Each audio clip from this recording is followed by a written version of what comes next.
Hello, my name is Marcus. I'm the compiler of a collection of therapy quotes entitled 1001 Windmills of the Mind, a collection of advanced self-help quotes taken from what's often called the psychoanalytic or the psychoanalytic perspective, which long ago, as I understand, was referred to by some as philosophical medicine or narrative medicine, helping us to admit and accept things, because if we don't, we create deep existential beliefs, which puts us in, as one person refers to it, as a kind of a trance. So our own memory of us being a child is now a hypnotist saying, stay in the trance, stay in the trance. I can't know this trauma, I can't know this happened. Blot it out, be unaware of it, don't admit it. Mother's dangerous, so you got to stay in a trance like this. That's a famous book from long ago called Trances People Live.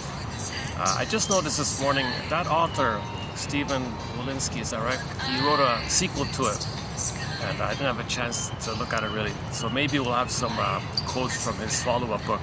But as I remember it from the first book, partially,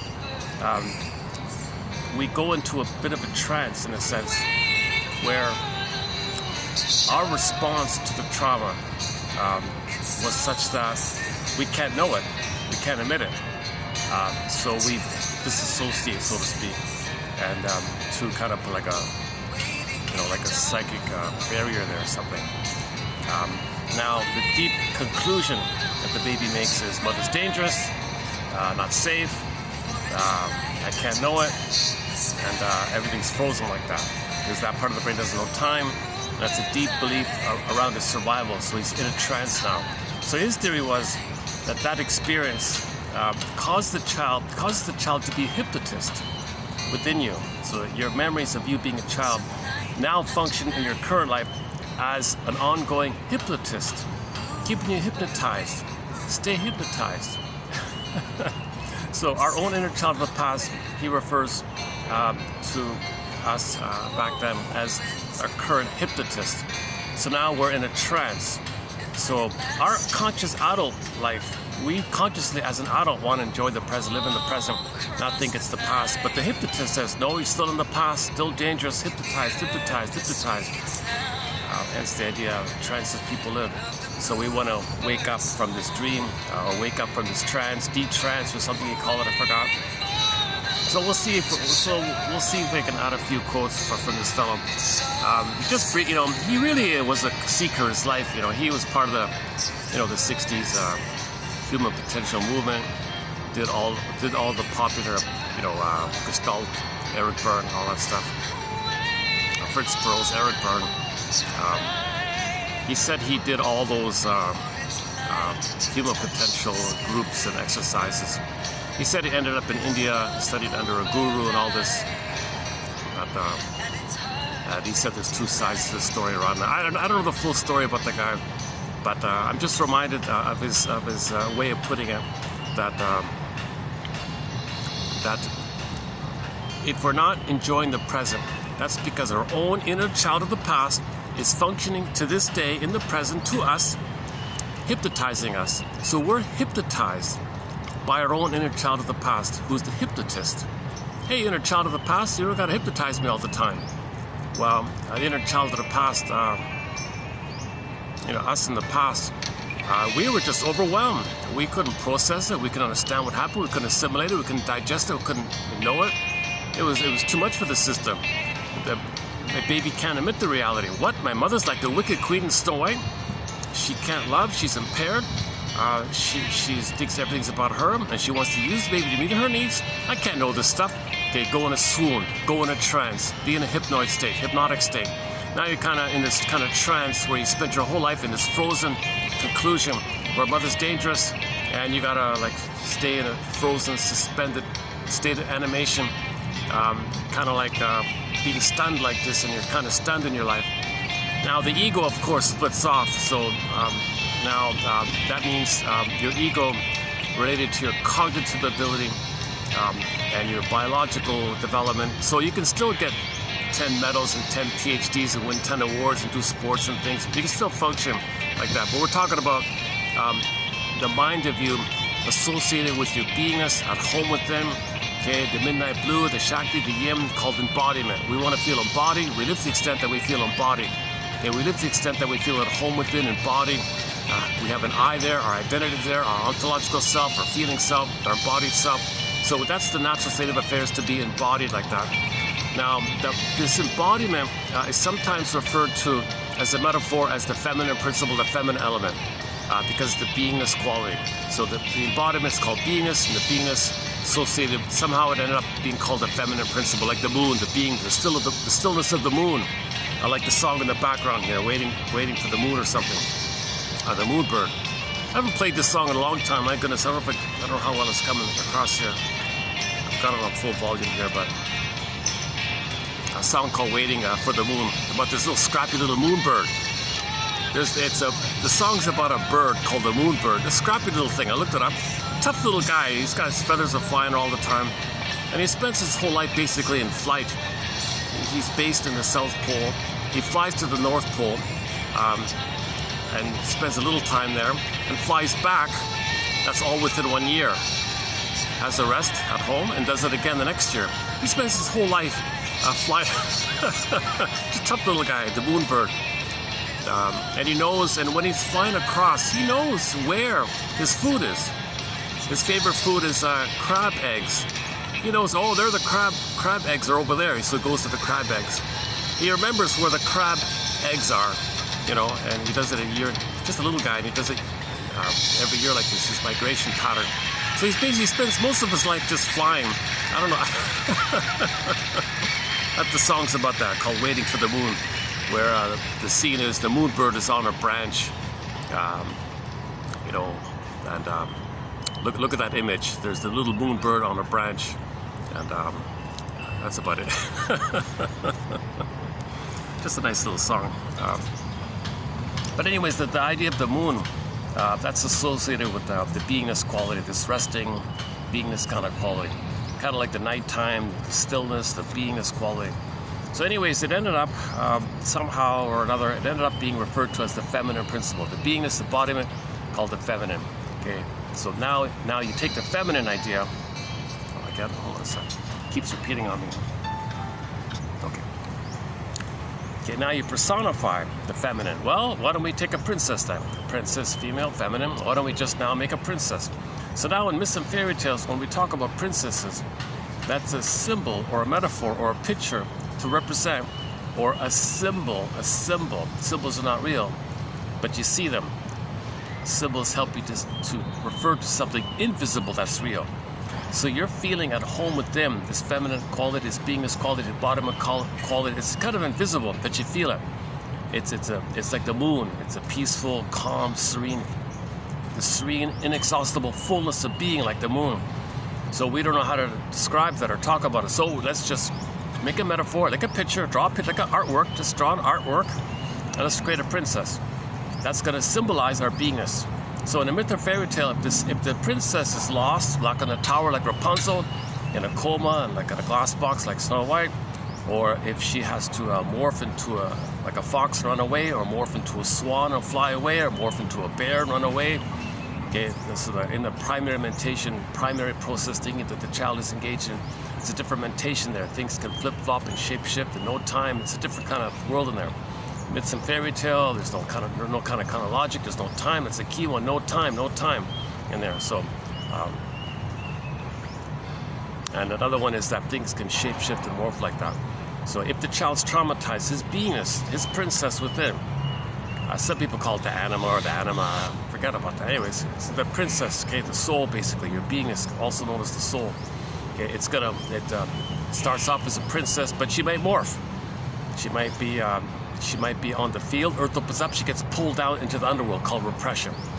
Now you don't have access to your beingness because she got zooped down.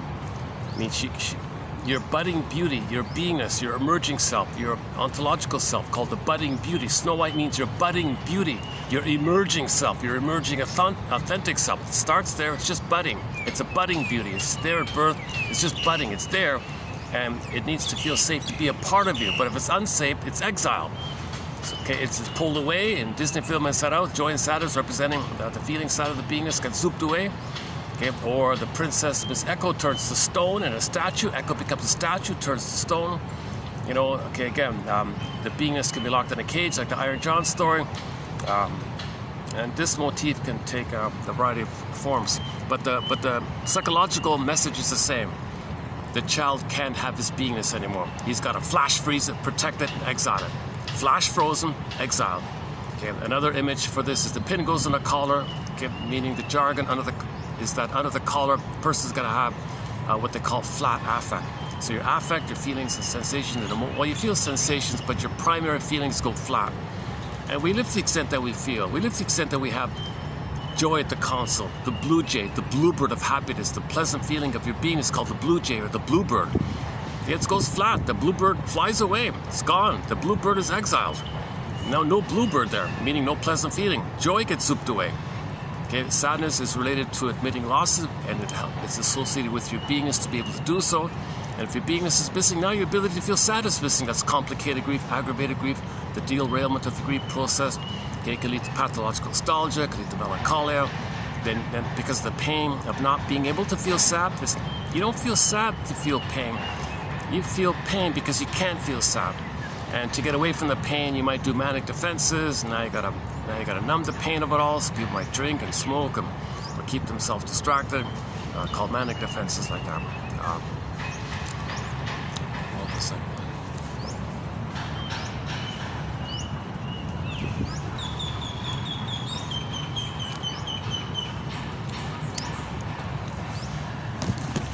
Let's dig up another song here. One sec. Waiting for the Moon, yeah. Oh yeah, so there's the, oh sorry.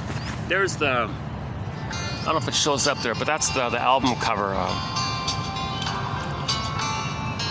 It's a duet there by a guy named John R. Denny, and the vocalist is a woman named Dea, waiting for the moon. At the edge of a wood, alone on a branch, there sits a bird with his head turned to the side, one eye fixed on the sky, quiet as a breath. The moonbird waits, waiting for the moon to show its soft silver glow to the bird who sits waiting in the dark alone. Only birds here are pigeons. Waiting for the pigeon.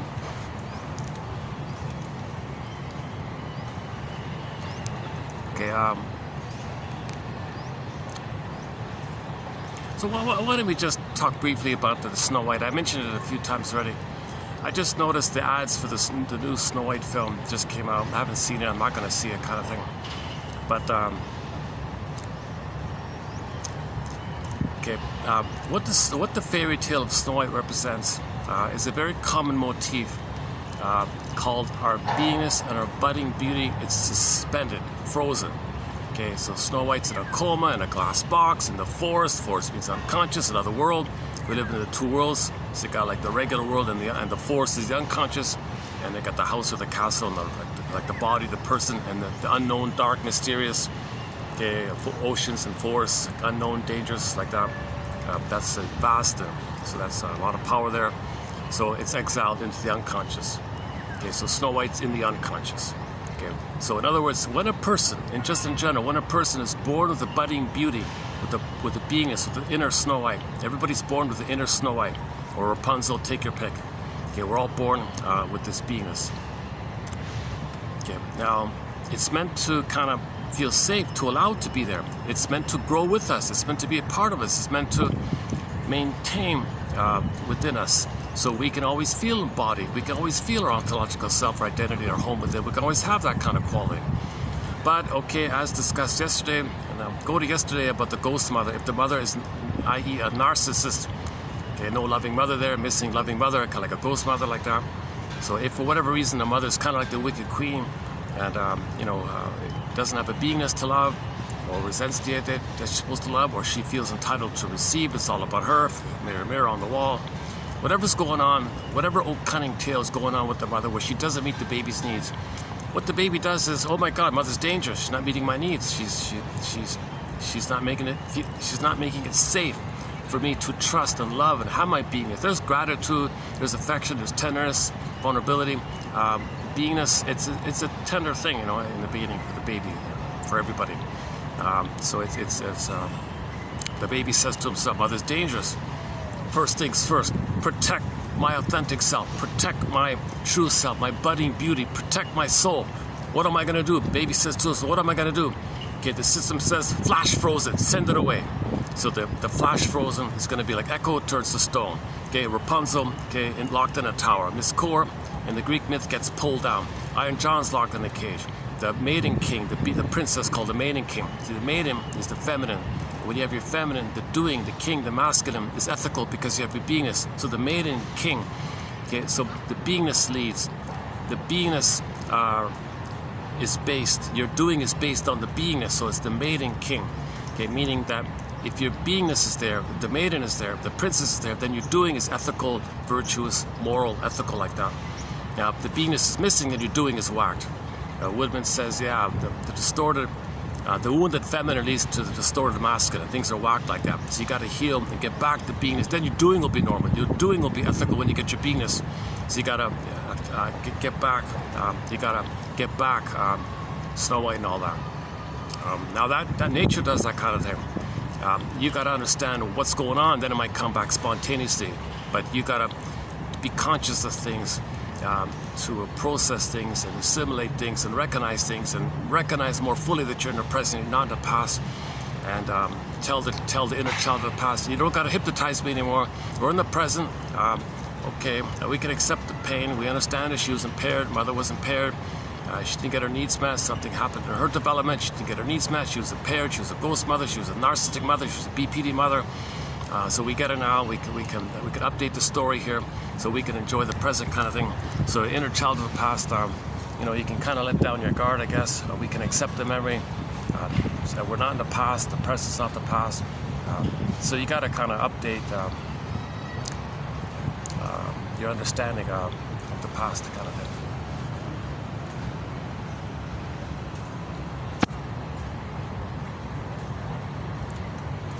Yesterday's video was done here. It worked out okay because of they keep predicting rain and lots of clouds and things. So those kind of weather predictions are good for me. People don't come out when they read those kind of weather reports, I notice. Plus it's a Tuesday, so yeah. Mondays and Tuesdays are pretty much the best days to come out to the park here.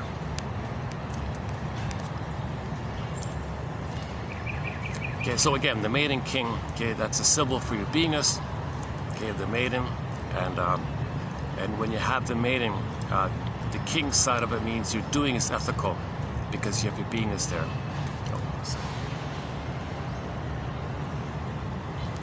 Okay, so what happens to the maiden king? Well, in the primary process mentation, okay, one way the child's system protects the beingness, the soul, is to exile it. Now, mother's very dangerous, for example, so now we got to disguise it from her. We got to hide it from her. We got to protect it by hiding it, so we morph it. We can morph it to a bird. Bird, fly away, go, take off. You know, go across the 10th mountain, the 17th ocean. Just go, I know not whither. I don't know, just go, get out of here. Mother's danger, got to protect the soul kind of thing. Yeah, it's lost, and we got a lot of work to get it back. Oh, Jesus. Just get back up. Got so bad.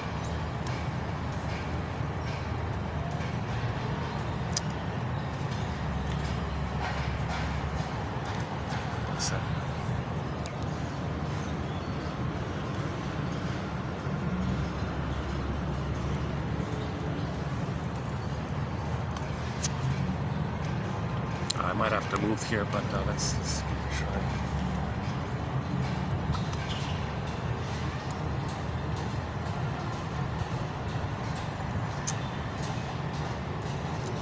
Yesterday I got lucky. I spent over 2 hours pretty much straight through. It's a bit of a treat to be able to do an outdoor video straight through for about 2 hours. Looks like today there'll be a few little distractions.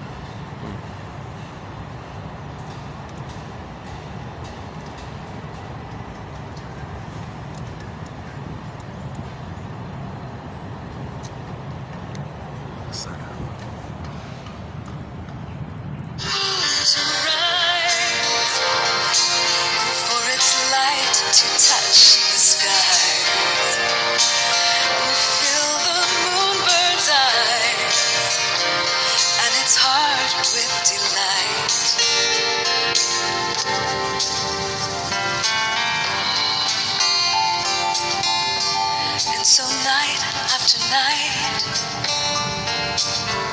the moonbird waits, sitting unaware of the cold winds that blow. And when at last they meet, all across the night can be heard the sweet sound of the moonbird song, waiting for the moon to show its soft silver glow to the bird who sits waiting in the dark below.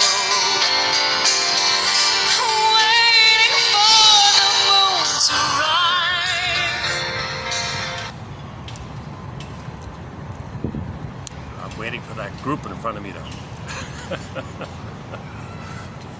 okay, to find another spot.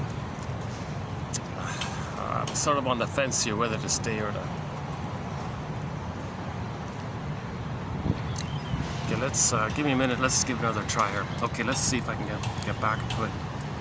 Waiting for the moon, waiting for my nerves to calm down. waiting for my amygdala to soothe itself, waiting for me to soothe my amygdala. Because little things trigger me, you know, my amygdala flares up, sends me cortisol, but I gotta recognize, wait a minute. Okay, so just in general, anytime you're a little triggered or something, okay, that's an old memory coming up, old memories coming up.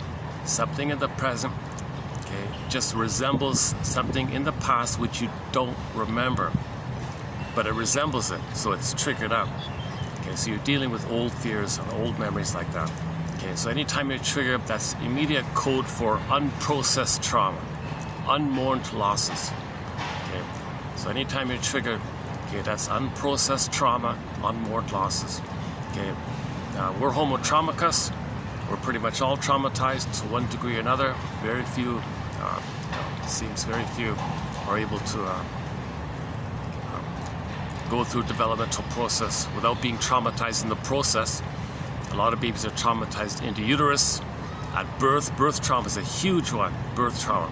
Okay, birth to 4 to 5 months, another huge traumatic time for babies if they're not getting their needs met, and then so on down the line. Now, whenever the baby is traumatized, okay, the trauma refers to the beingness, the feeling self. Okay, it's frozen, flash frozen, exiled. Now, the primary feelings related to your feeling self, represented by the golden ball. Okay, the golden ball, like the sun, radiant and warm. Well, our feelings coming from our beingness are warm and radiant, like the sun. So it's called the golden ball. The golden ball is like a symbol of the sun to approximate the positive feelings of having your warm, radiant, glow-like feelings of having your beingness. Okay, this can be described in different ways. The blue jay of happiness, the pleasant feeling. The blue jay could be like the golden ball. So the golden ball is kind of like the most convenient one. So again, in trauma, right, the golden ball goes down the well.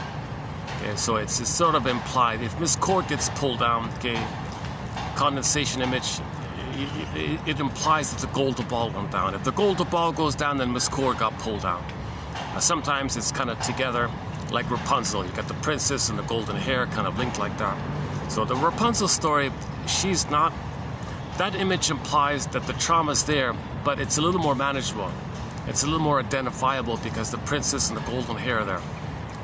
But then there was a severing. Remember, the hair was lost and all that, so now it was separated. But for a while there, the trauma was sort of,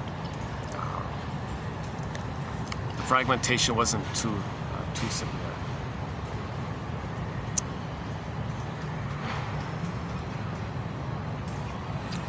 Yeah, this is a little too distracting in front of me now. Jesus.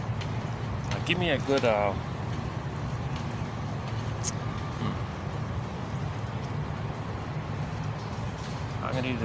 gonna need a good 5 to 10 minutes to find another spot. Son of a gun. Okay, hold on a second. For its light to touch the sky, fill the moonbird's eyes, and its heart with delight.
How's this? Try this.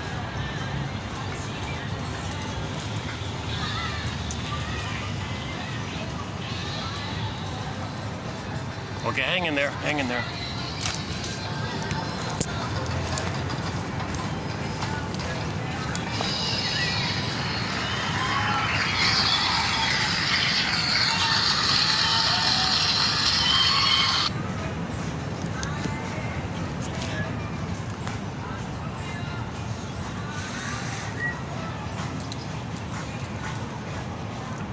Okay, let's go back to the Snow White then for a minute. So if a baby's born and the child has to freeze up their budding beauty called Snow White, the princess, the Snow White, and then it's exiled into the unconscious, okay, and she's in a coma in a glass box. Wow, right?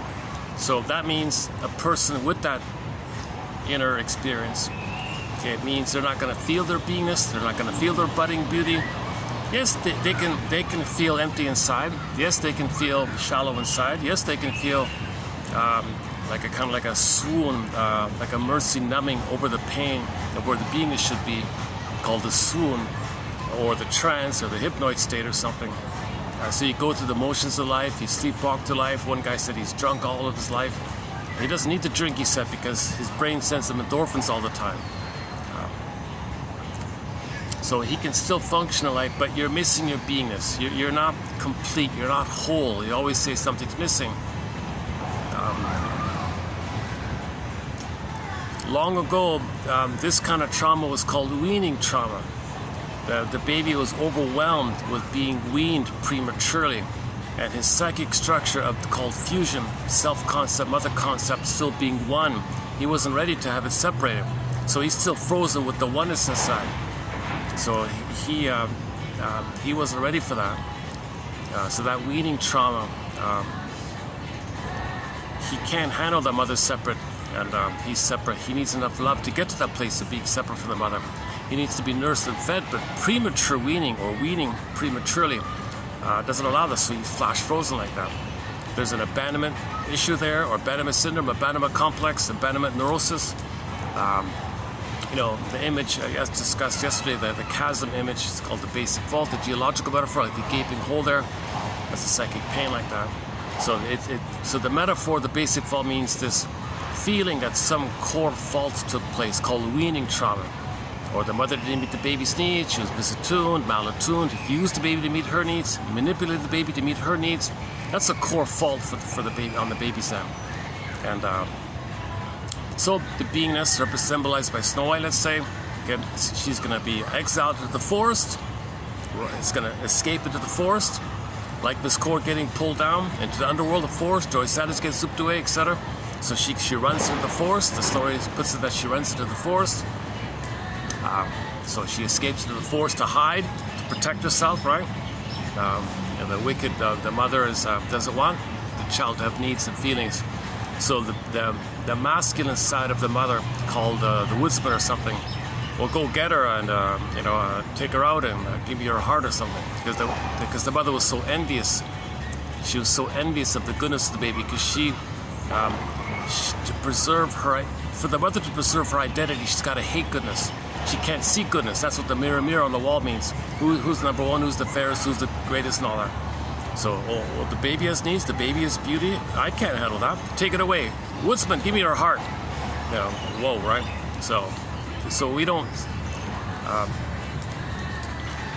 So the storytellers can say it the way they want to say it and all that. But the imagery is important. So the imagery is that Snow White runs into the forest. Okay, that means the soul is going to go into the unconscious. Okay, she's going to be. So she's lost in the forest, basically, right? So she's exiled. The soul is gone. We don't have our soul as part of ourselves. So that means the person doesn't feel their beingness, because the beingness is exiled, lost in the forest, kind of thing.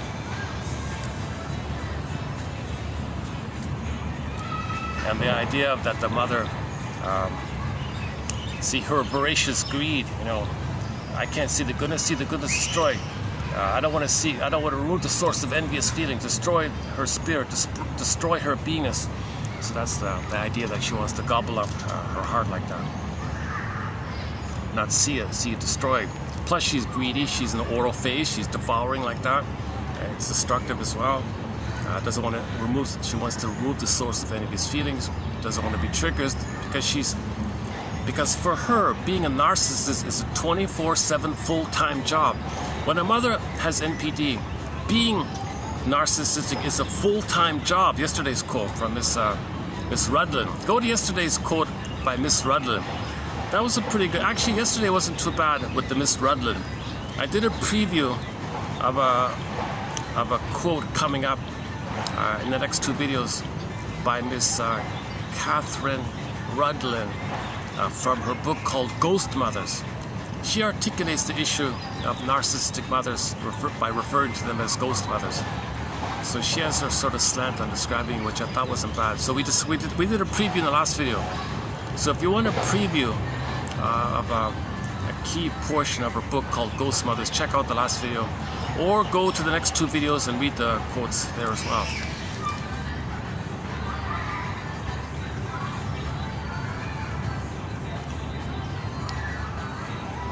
Okay, let me do another perspiration management moment here. Hold a second. It's with the heat, with the Feel Real heat index. They said it's 39. Can you believe it? Although it doesn't feel that bad, but it's still pretty hot. Let's take up another.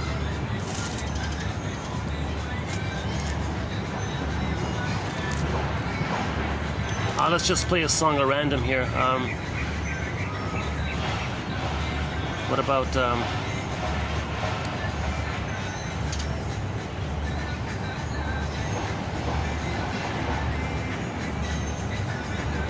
Je te destiné by Sylvia Bernard. What about this one?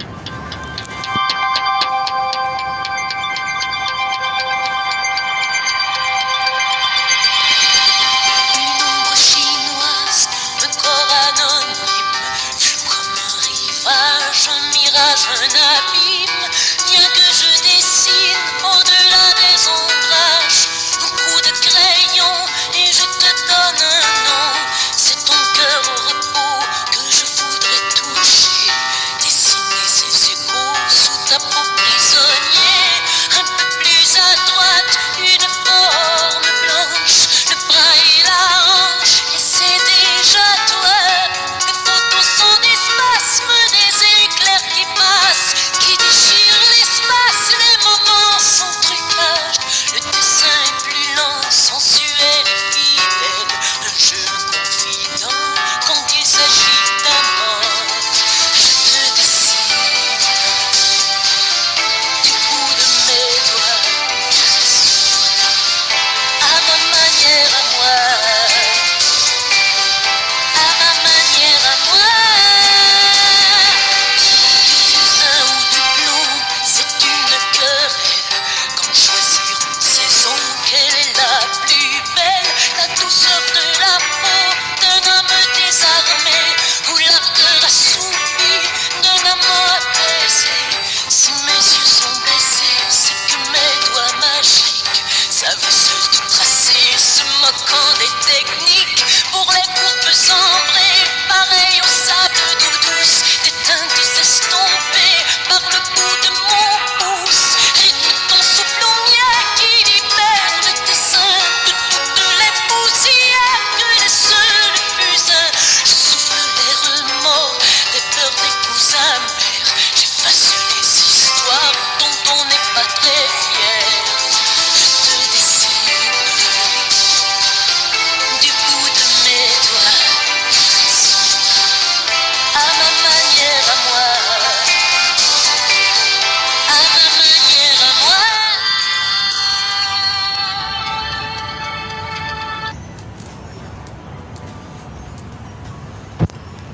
Some people think that well, the mother's a baby, so she's an oral phase, hence the gobbling idea, the greedy, the gobbling, trying to incorporate in the mother's spirit like that. So it turns to the child for that. Insatiable never works, of course. But some people claim it's kind of like the mother wants to co-opt or take and repossess the child's goodness so she can have her goodness.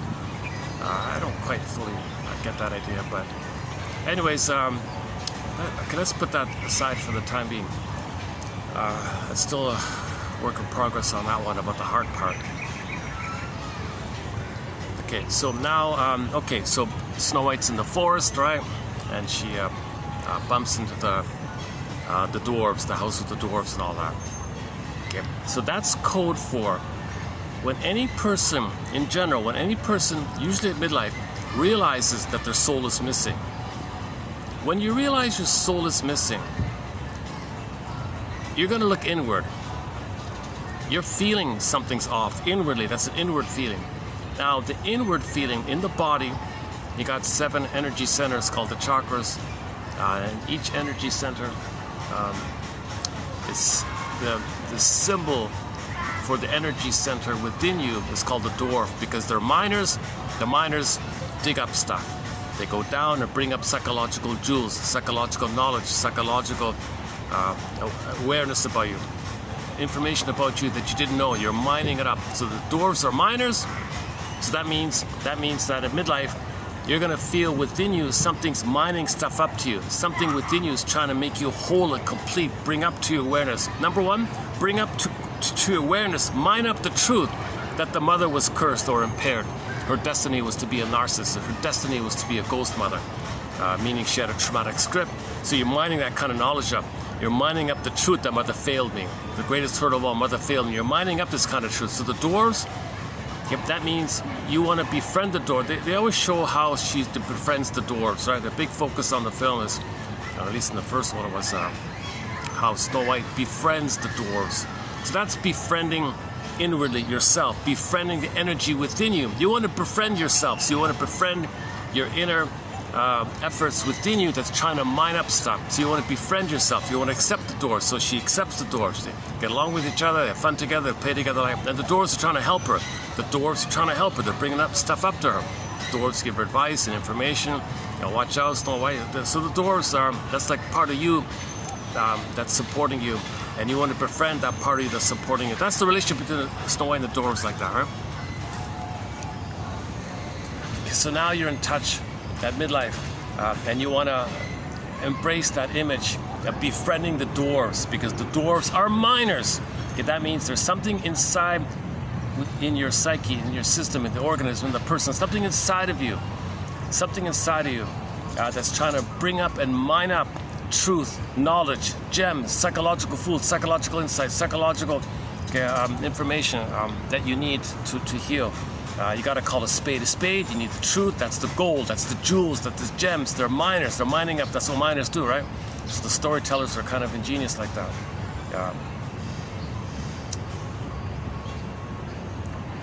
Okay, so that's part of it, right? Okay, now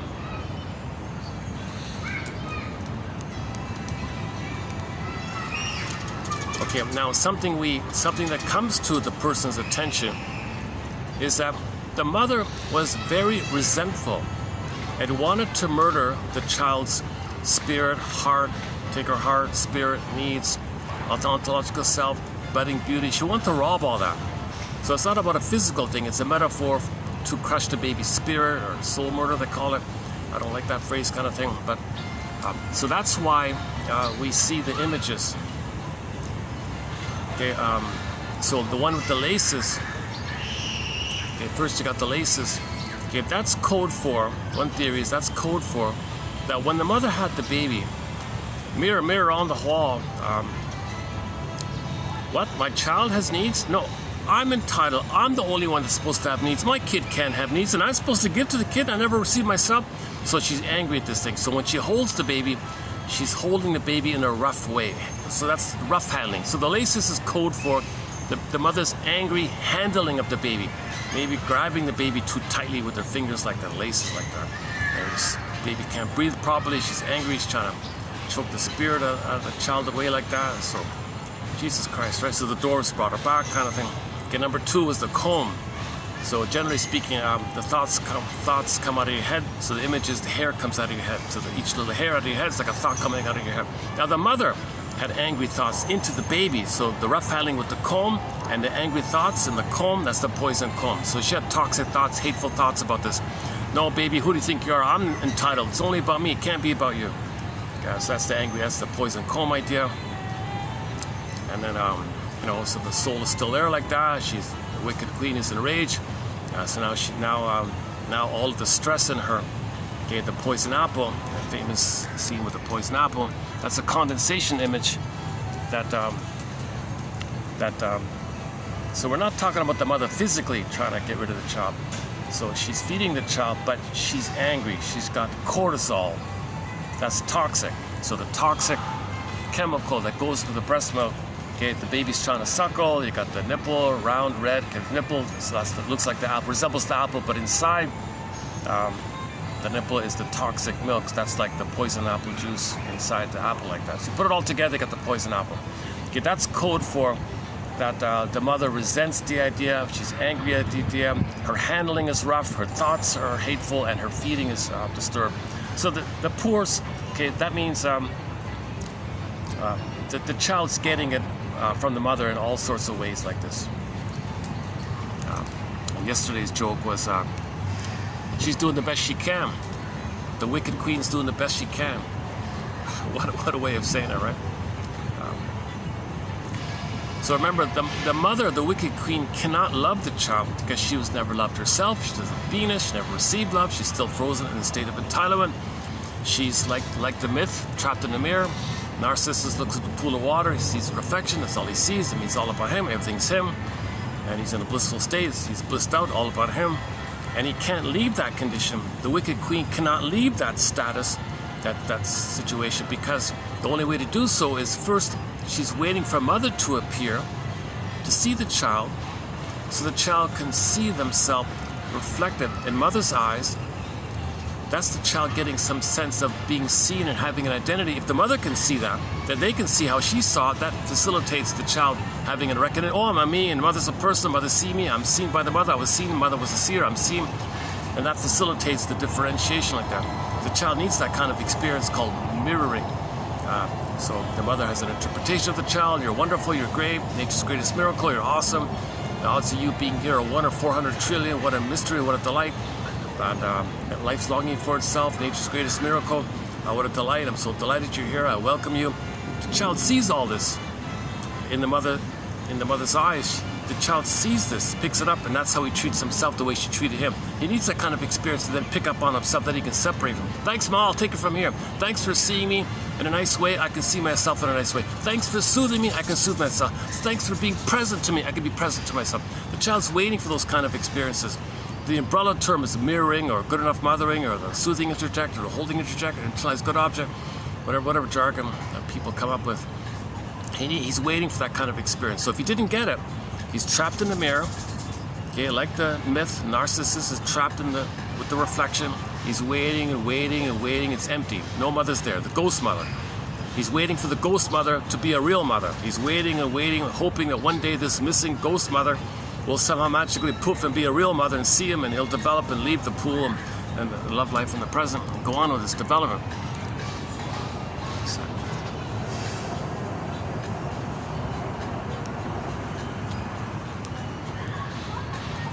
Problem is there's no breeze here. Yeah, my spa, I can't go back to my regular spa now. I was even gotten busier there.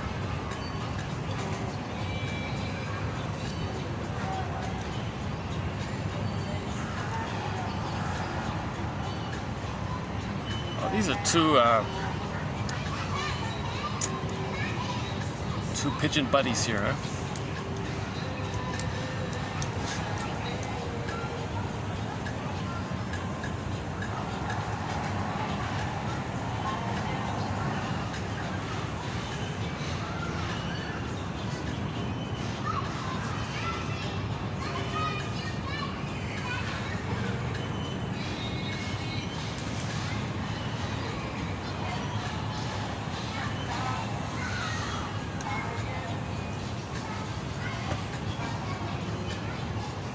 We haven't done the pigeon joke in a while. Should we do the pigeon joke?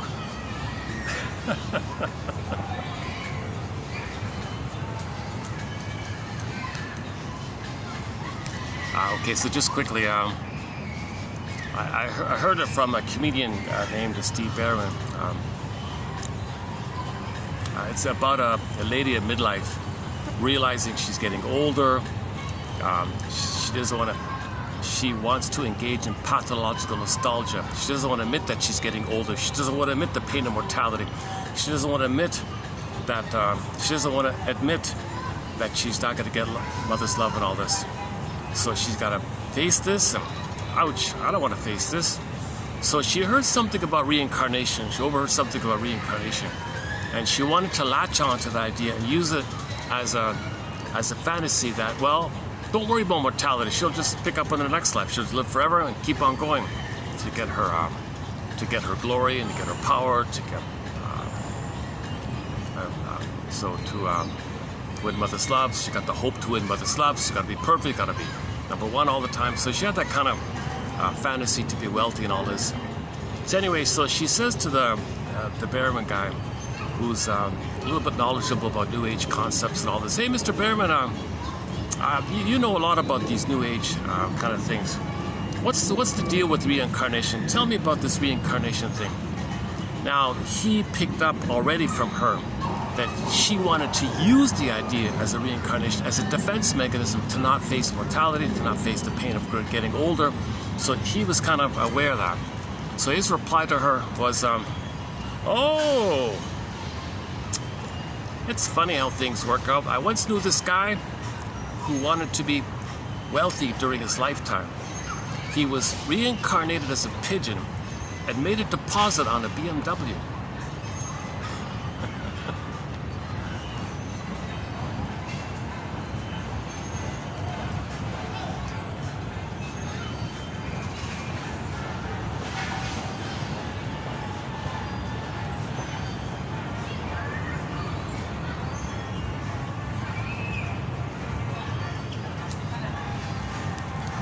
So he didn't mock her, he didn't shame her or anything.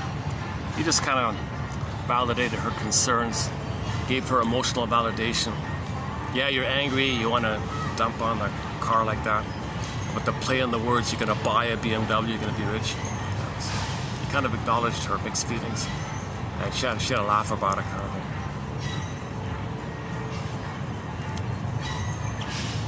So when someone validates your concerns, that means you felt safe. Okay, the contrast between feeling tension and then feeling safe. Okay, knock knock, who's there? And you get the answer. Now you know the answer, you're safe. Whereas before, the little tension, uncertainty, it's benign usually, a little tense, suspense, what's going on? You get the answer.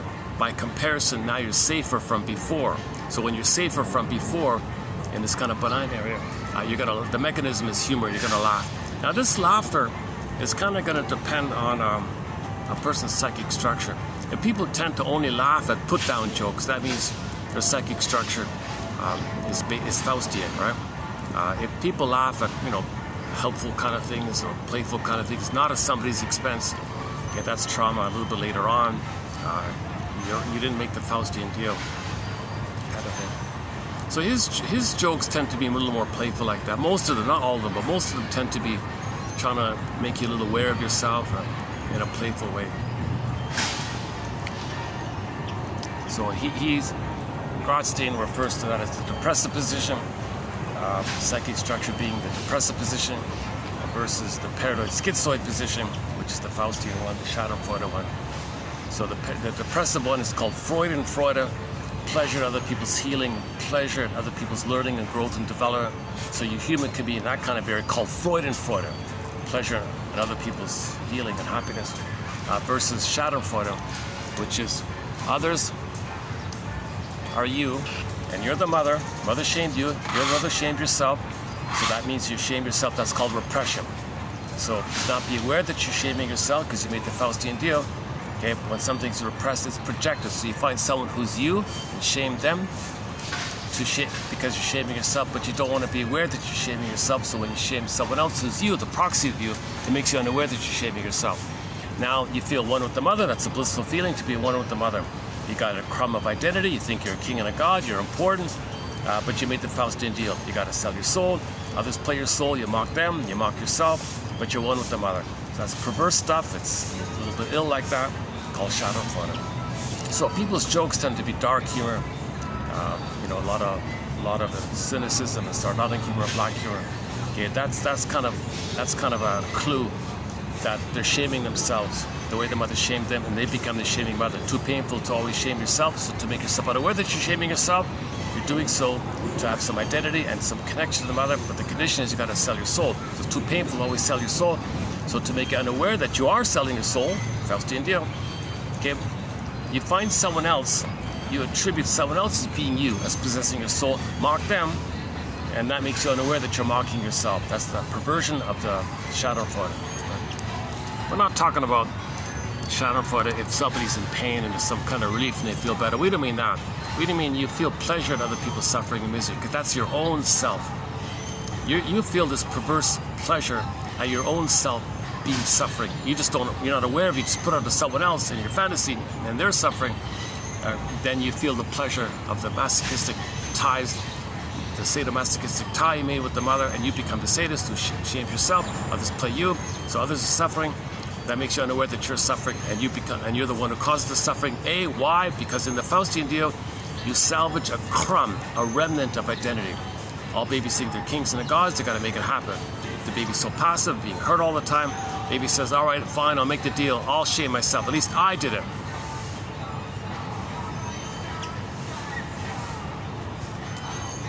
Okay, that's a huge topic. Takes a while to run. That's a good to run through the Faust complex, or the Faustian complex, or the Faustian bargain, the Faustian pact, the Faustian deal, called identification with the aggressor. And it takes a good 2 hours to do that topic justice. I've covered it several times already. It starts off with Sandra Frenzy, Elizabeth Howell, and others have updated it. Gee, there's no breeze here. I can see a breeze in the park if I'm tempted to make another change here.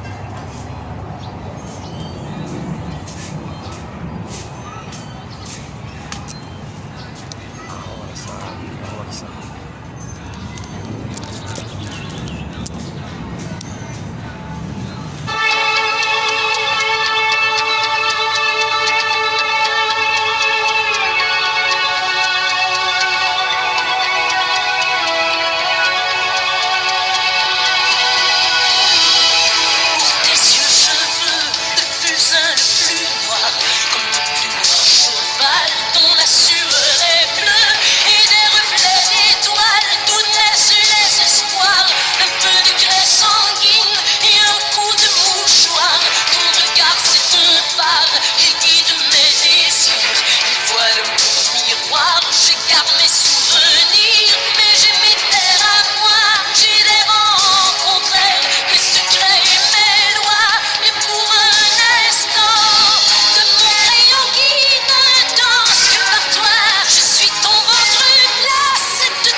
There's a little clip of Sylvie Bernard in the music video called Children of the World by Willie Dunn.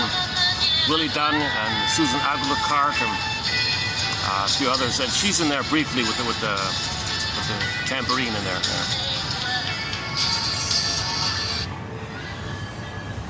Only 2 CDs. She only put out 2 CDs.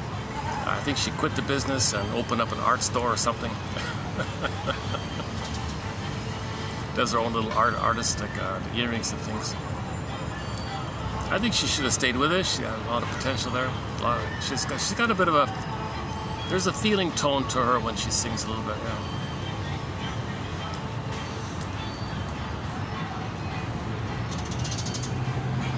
Yeah. Sylvie Bernard. Yeah, she's Métis, I think. Half. Métis. Is that right? Yeah, Métis. Yeah.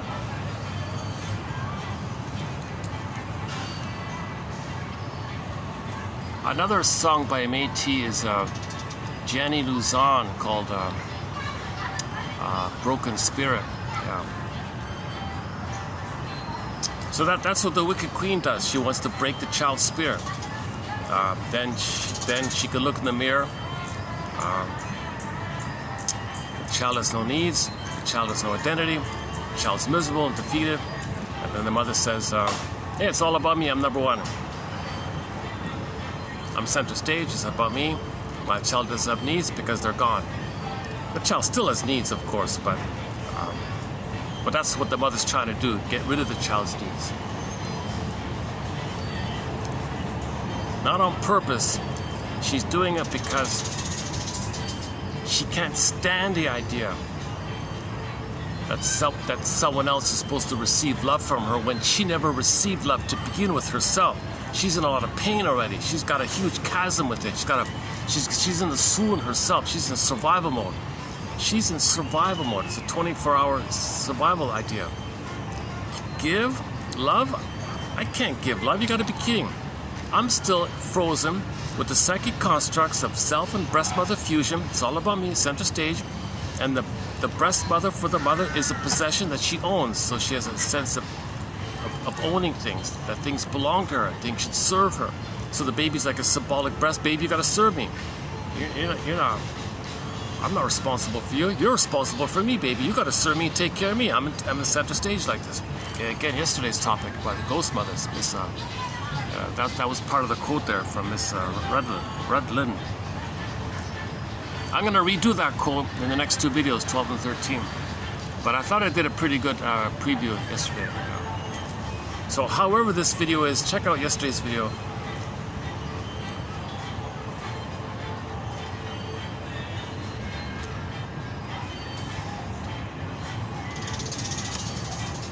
Okay, now the idea that when at midlife we realize our soul is frozen, we're in touch with the doors, we're trying to bring up stuff, mind up stuff, admit things, and we're afraid too, we don't want to admit it, so it's gonna keep coming up to you, you push it down, it'll come up, you don't listen to the doors, oh doors, you don't know what you're talking about, you silly old man, you don't know what you're talking about. No, we're minors, we bring stuff up to you, we're not literal. We're just a symbol of the energy that's trying to bring stuff up to consciousness, so you can get your stories, so you can be aware, so you can know what's going on, so you can process, so you can live in the present, not be stuck in the past. We want you to live in the present. Innate drive for healing. So the doors are connected to the innate drive for healing. So you want to cooperate with your own innate drive for healing. It's embedded in nature. When something's wounded, we're trying to heal. So the doors are associated with the healing. This idea of mining up stuff is similar to the Fisher. The Fisher idea in Myths and Fairy Tales, you fish up, so unconscious, okay, water, unconscious.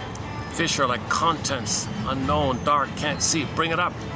Throw up the fish in the air, catch the fish with the net, fry the fish, eat the fish, psychological food. I mean, you can assimilate and accept and assimilate back into you, something about you that you lost and want to bring it back. So you're going to make the unconscious conscious.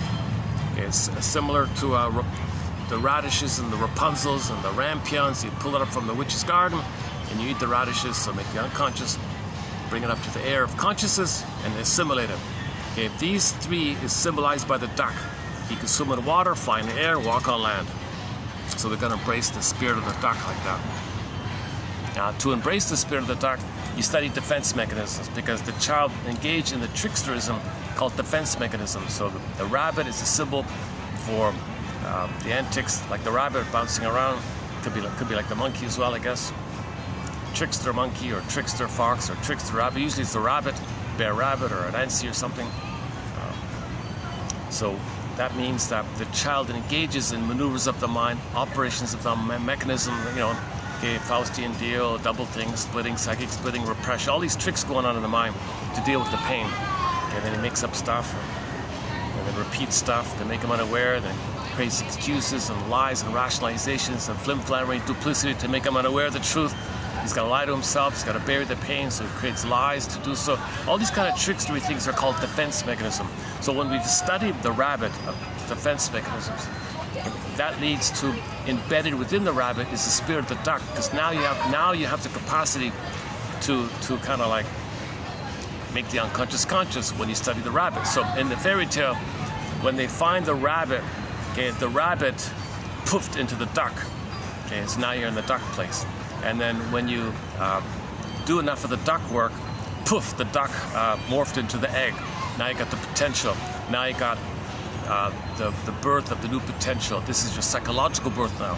So now you're going to get your psychological birth, the potential, right? So when you realize all the lies, poof, there's the egg. Okay, so the lies is called the death of unreal hope. That's the birth of new life. That's the egg like that. As discussed by Robert Bly, Ariel Woodman, and the fairy tale Maiden King. They talk a lot about that. The rabbit, the duck, the egg, and all that. Oh.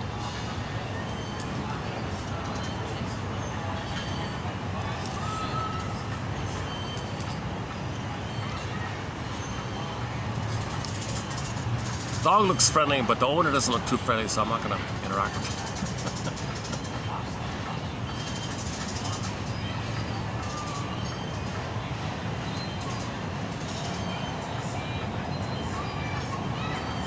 just noticing somebody with an adult golden retriever. Looks like a typical happy golden retriever, but the owner looks like a miserable character. Jesus Christ. But the dog's still in a good mood.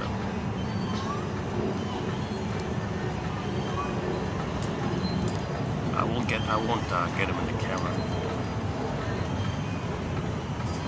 Okay, this sort of section is sort of the permitted dogs on a leash section here, this little area.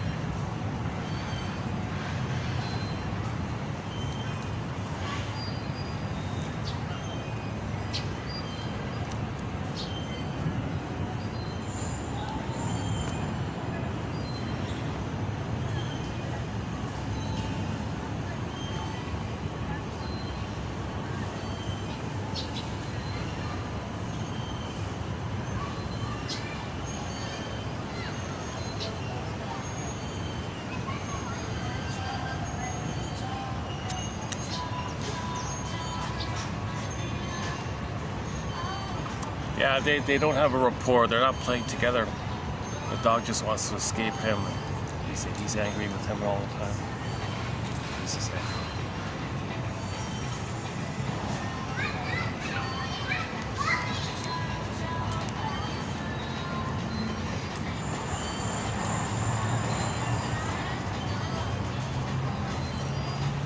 I'm just looking at this cute little, you can't see him, he's in the distance. There's a black and white bird just kind of hopping along.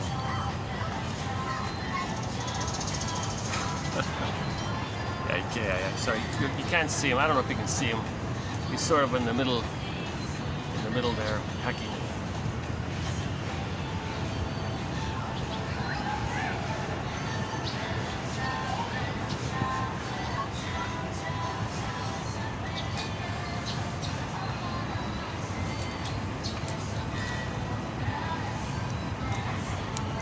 Okay, so one theory about the princess kiss and all that is, okay, remember the Snow White's the wounded in a coma feminine, right? So after the healing work, bringing up the mining,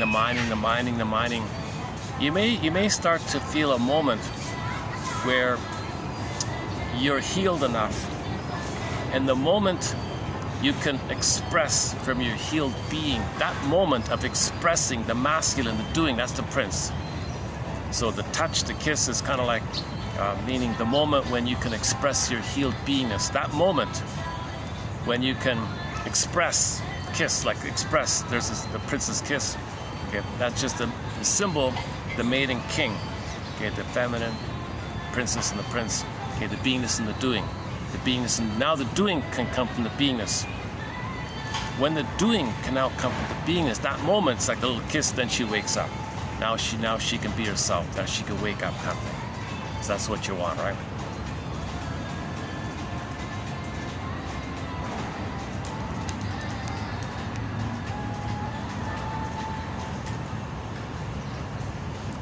Okay, there are a few other points about Snow White. Let's just leave it there for the time being. But in conclusion, we want our beingness back, right? Snow White's our beingness. One person made the comment about one version of the Snow White myth is that Snow White, in one version, she's awake in the glass coffin.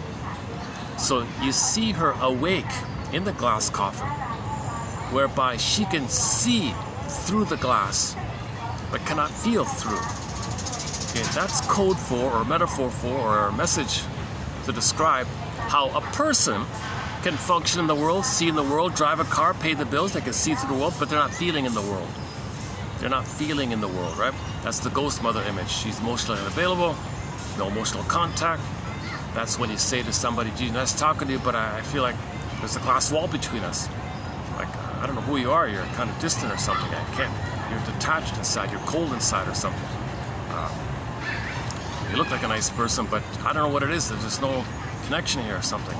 I feel lonely or something. I feel alienated. You're alienated from yourself. I feel alienated from you. We can't have any kind of emotional relation with each other.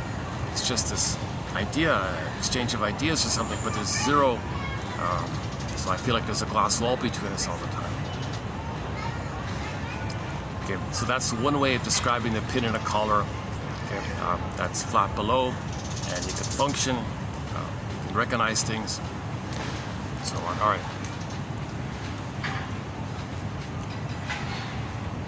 Maybe okay. No, I didn't cover. There's a lot more material about called repetition compulsion, the 45 record. Okay, so when real needs are met, we have the unconscious hope for the fulfillment of those unfulfilled needs. So when real needs are not met, you search for symbols. The symbol's not real. So you grab the symbol of mother's love, the trauma's still there, the pain is still there. When there's pain, we repeat to reach for mother's love. But in the present, it can only be symbols of mother's love. The symbol's not real, so the pain is still there. Repetition compulsion, reach for the symbol, get rejected. Reach for the symbol, get rejected. Okay, this tantalizing quality where you're reaching, rejected, reaching, rejected. Even if you get something, you're still not satisfied. That's the Tantalus image, right? He's reaching for the cherries or the apples or the grapes, and the wind blows the branches away. Okay, that's the weaning trauma. The baby's reaching for the nursing, mother pulled it away. Weaning trauma. So you're allured, rejected, allured, rejected. So that translates to searching for something symbolic of mother, like ice cream, food, cookies, cigarettes, okay, alcohol, material, money, whatever it is. Okay, and you're going to be rejected. So you're allured, rejected, allured, rejected. The trauma's still there, so you reach again, rejected, allure, rejected. So this is the Tantalus thing. Always tantalize, rejected, tantalize, rejected. Okay, this is a self-devouring society now, because you're grabbing stuff, rejected, but you got to grab again, rejected. This gobbling now leads to rabbit us up the tricks. This is the greed. This is the greed idea that you got to get mother's love. So now we're devouring the planet, still not satisfied. We're gobbling up the planet, still not satisfied. All right. Okay, now another related image in Greek mythology of this round and round thing that we're doing is the Exion wheel thing, where the guy's on the wheel suffering, going around and around suffering. So we're suffering like that. We're Tantalus suffering, going on the wheel suffering. Okay, plus there's always this agony feeling. So in the Tantalus myth, there's a rock there being code for the agony. And every time you do a symbolic act-out, or symbolic acting, or transference acting, or repetition, every time you do it, there's a pecking feeling. So in the Greek myth, that poor guy is being pecked at all the time. So we feel like pecked at, rejected all the ouch again, around and around again, round and around again, ouch again, agony feeling, tantalized, rejected, tantalized, rejected. So you get stuff, you're still not satisfied. Get stuff, still not satisfied. Round and around again. So this is the ongoing compulsion to get mother's love. She failed us, we have to hope for it. So you reach for mother, and you hope that the ghost will be a real mother. You hope that the missing mother will magically be a real mother. Why are we still doing this? Okay, because we didn't admit the truth that mother was like the wicked queen, that mother was a ghost mother, mother was narcissistic, mother had BPD, mother was impaired, mother was cursed with her traumatic strip. We don't want to admit that. To heal, we need to admit it. This process of admitting the reality, it's calling spade a spade. Reality, you can't heal when you lie to yourself. You only heal when you tell the truth. Now, the natural response to admitting the truth, if you can admit the truth, you can handle the truth. If you can handle the truth, now the tears will come, and your beingness to have the tears will come, because you want to feel sad. You need a beingness to feel sad. So now your beingness comes and you feel sad. When the beingness comes, that's the firebird, the phoenix. Now you're getting your beingness, you're getting your feelings back. Now you can feel sad. Okay, or you're feeling sad, your beingness comes, or you're getting your beingness, now you have the capacity to feel sad. So they kind of go together. I feel there for him. So you need to feel sad. Out of the joy fruit you pray is 100 tears away. So when you say I feel joy, there's got to be an I there. How do you get the I? Well, the sadness will bring the I. Robert Bly says grief is the doorway to your identity and feelings. Grief is the doorway. Grief is the doorway to identity and feeling. That's the message of Inside Out Truth. Sadness have to run the console, then joy can come back. In the first film, they always rejected sadness. Remember the circle? Here's sadness, here's a circle, stay in the circle, just stay to yourself and all. You're too sad, we don't need you, just stay in the circle. Then she pushed her toe in the circle and all this. Nothing happened, nothing was getting better, things were getting worse. Finally they realized, oh my God, we need sadness. Sadness, I'm sorry, you gotta run the console. You gotta run the console. Really? Yes, you're important, you gotta run the console. When sadness runs the console, then joy can come back. All of the joy for which you pray is 100 tears away, kind of thing. So grief is the doorway, mourning is the doorway to identity and feelings and healing. So that's the common message, and pretty much every therapy model will say you got to admit that your mother was impaired, she failed you. You got to admit this painful thing. That's a natural response to loss and sadness. But if you can't feel sad, that's because your beingness is too frozen. You want to get your beingness back so you can feel sad. Trying to feel sad helps bring the beingness. Getting back your beingness will set it up that you can feel sad. Then joy comes at the console. Then the blue jay, then the bluebird, the pleasant feeling of having your beingness. And when you have your beingness, all the capacities are there. Okay, gratitude and empathy, making I statements, free association, creativity, warm tenderness, and that ethical place. And when you're an elder, you're generative. You have the warm feeling of being generative. You're not still seeing the present battling. You're not transferring the battle with the mother to the present. The present still the ongoing battle with the mother, trying to change the past, undo the past, recreate the past to present, transfer the past to the present still the past, trying to change the past. You're not doing this nonsense. You can enjoy the present. You don't got to see the present as another past. So you want to see the present as the present. The only way to see the present as the present is you got to identify the past as the past. That's called laying the ghost to rest. That's called fixing the hippocampus, the seahorse in the brain, which allows context, which allows memory and story. Story gives you linear time, so that when you get linear time in the brain, then now you know the past, the present, the present. Okay, so in the TV show called Heck Ramsey, Richard Boone, Heck Ramsey, he was in love with a girl and all this, and he was worried that she was in battle with her mother, and he didn't want to play and fill in for the mother. She's going to fight with him, thinking she's still fighting with the mother, using him as a stand-in for the mother. She said, "Don't worry, Heck Ramsey. The past is to be remembered, not lived as the present." What a relief. So she's available for the present like that. Okay, in the film Greenberg, Shrink said to the guy, "Sir, you have trouble living in the present. So you linger in the past. You dwell in the past because you feel like you never really lived it. You couldn't process it, couldn't know it. It's known, but you can't think it. Scarecrow, no brain, can't think it. You lost your heart, the Tin Man, disembodied lying, soul fragmentation. Well, first, we gotta give the Scarecrow a brain. First things first. So that's what these quotes are for. Make inferences, use theories, use quotes, use ideas, speculation, brainstorming. No perfect answer here, just free association. Could it be this? Could it be this? Could it be this? Could it be this? Okay, well, this reminds me of this reminds me of that. So on.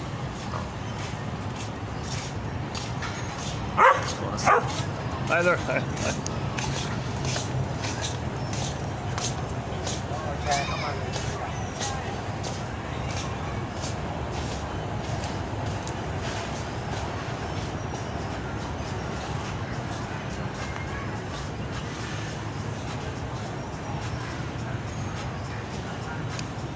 Let me take another second. Let's take another.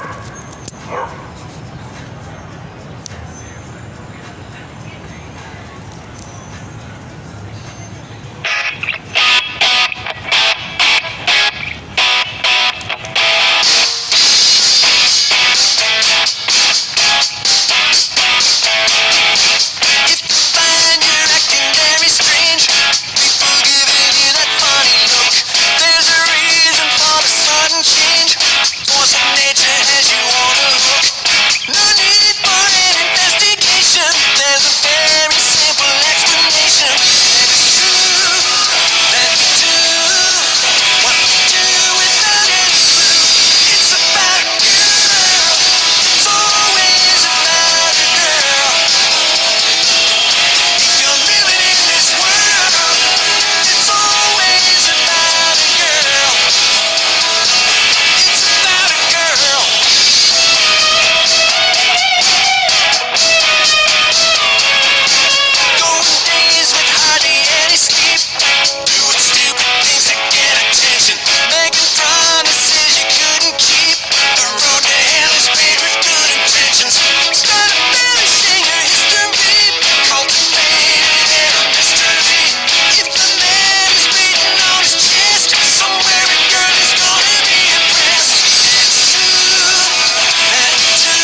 always about weaning trauma.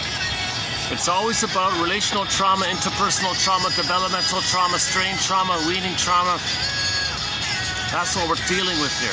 We're homotraumacus. Babies are being removed from the mother. That'll do it. Babies experience prenatal distress syndrome if they don't get enough oxygen down the central vein in the cord. They're suffocating, anoxia. It's always about this issue here.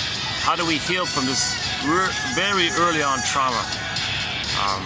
So mothers are desperate to get their needs met, so they crush their baby's soul, to twist it so that the baby and the child will always return to her. Okay, the mother will regard that as supply, as attention, feeling important. She made it happen, and she feels entitled to be fed like this, called narcissistic food, narcissistic feeding like this. So she wants to be the center stage, all about her, like always about a girl, she says. Okay, meaning always about the trauma with the mother. Shall I compare thee to an onion? When you layer it all down, okay, it's this core issue that the baby didn't get safety with the mother. He had to freeze up the soul as a result, and now we're stuck with this pain, this curse of how do we get back our soul? Go I know not whither, bring back I know not what.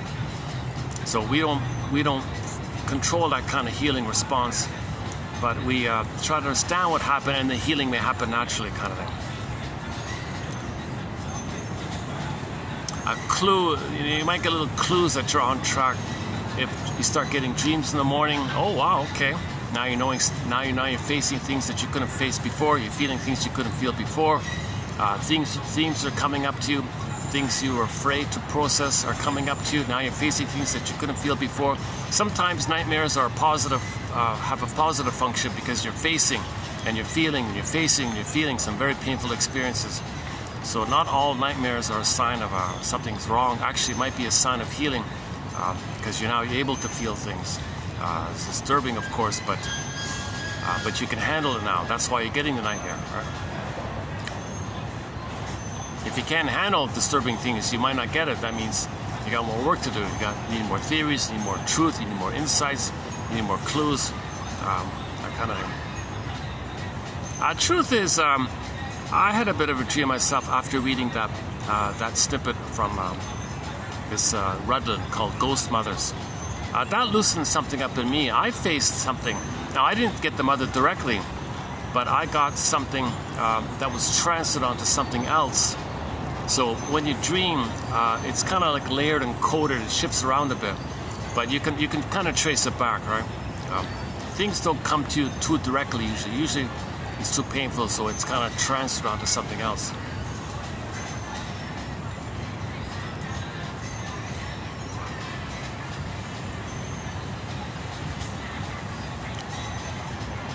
Plus, you may realize that you've transferred your mother onto others, and that's why the others are showing up in the dream, because you've kind of mixed them up a bit sometimes.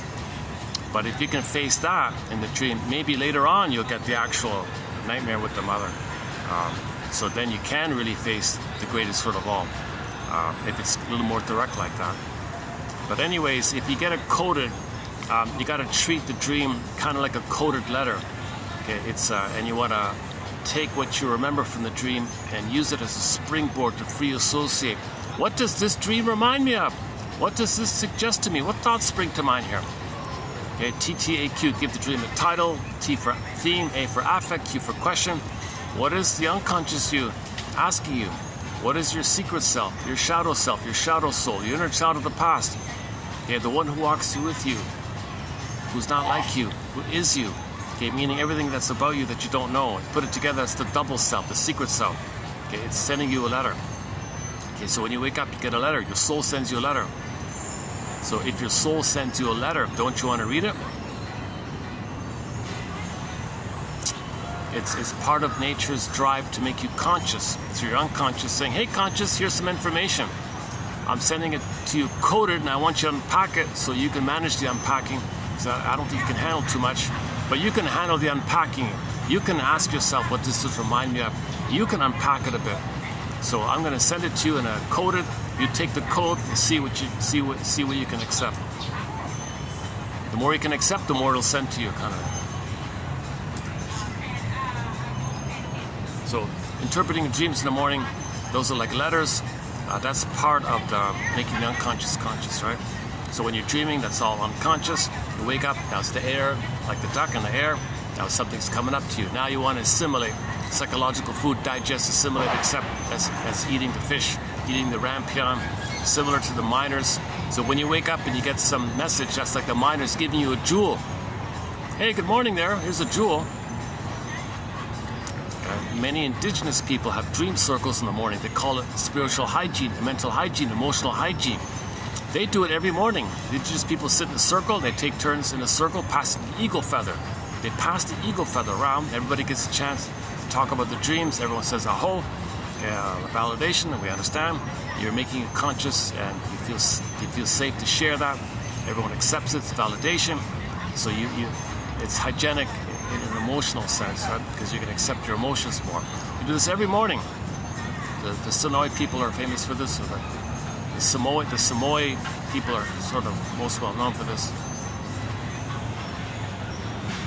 But in the film, in the Spellbound film, the shrink had 2 visitors to his home, 2 guests in his home. He said to the guests, "All right, guests, it's late now, time to go to sleep. So sweet dreams, which we will analyze in the morning."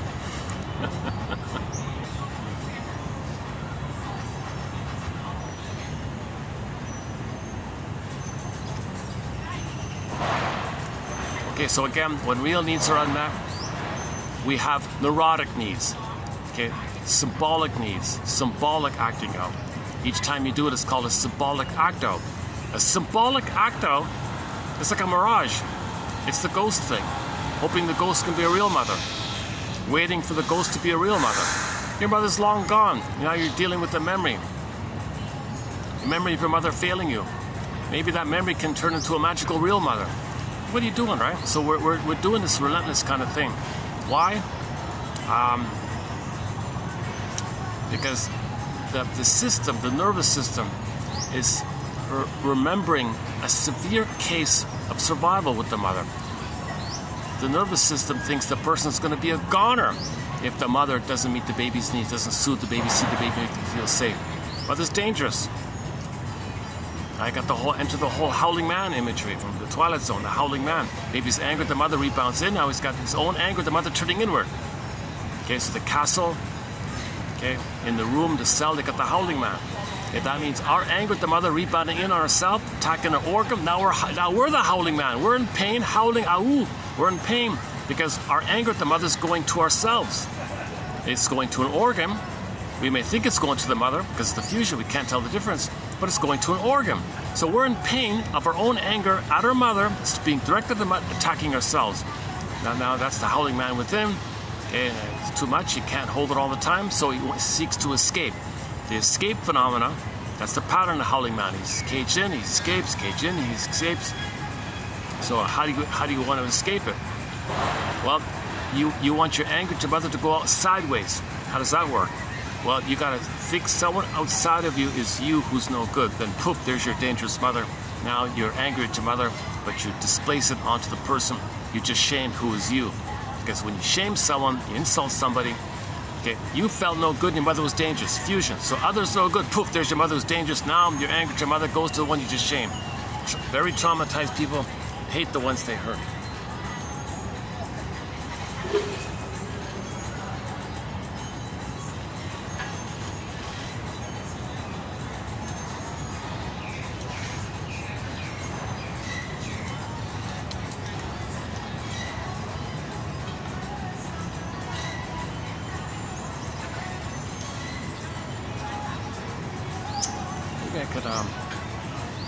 Maybe I can go back. Let's see. I'm tempted to go back.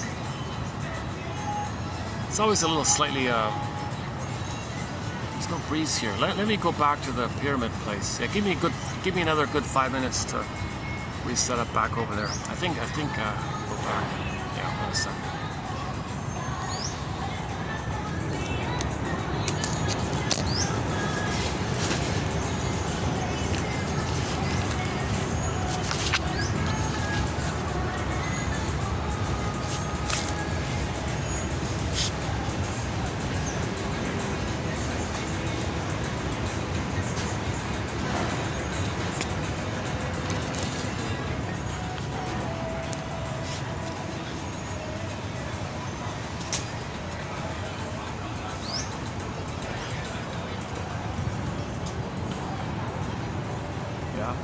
It's okay, yeah, just go back.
Oh, breeze here. All right.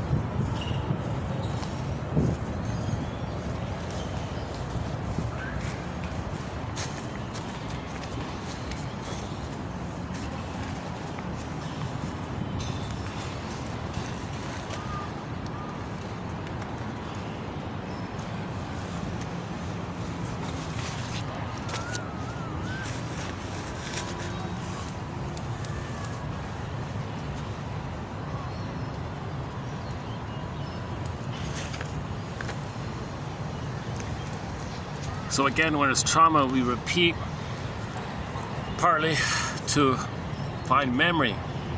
We repeat in search of memory. We don't remember, so we repeat in an attempt to find memory. When we find memory, we can stop repeating. So if we don't remember, we just blindly keep repeating. So the idea is to convert. Okay, repetition, compulsion, transference, acting out to memory and feeling. That the past is the past, now the present can be for the present, kind of thing. Okay, let's just read today's batch here. So let's begin with TQ 3011 here. Half of it is a continuation from the book by Bonnie Whale called Adultery, the Forgivable Sin. So check out the past couple of videos on that topic. This is just a bit of a follow-up to that book here. Traditionally, okay, so we were in the past 5 videos we talked about pseudo-intimacy. So if the couple are not emotionally connected or relating, because she's got no eye, he's got no eye, they're empty, so he's going to look for authentic relationship, but he's got no beingness to do so. He gets a hormonal haze. When that wears off, he's empty again, goes back to his partner, but they're still empty, and he'll do it again. So if there's an affair, in other words, if that implies right off the bat that there's no authentic relating between the two. Neither of them can make I statements, neither of them have an I.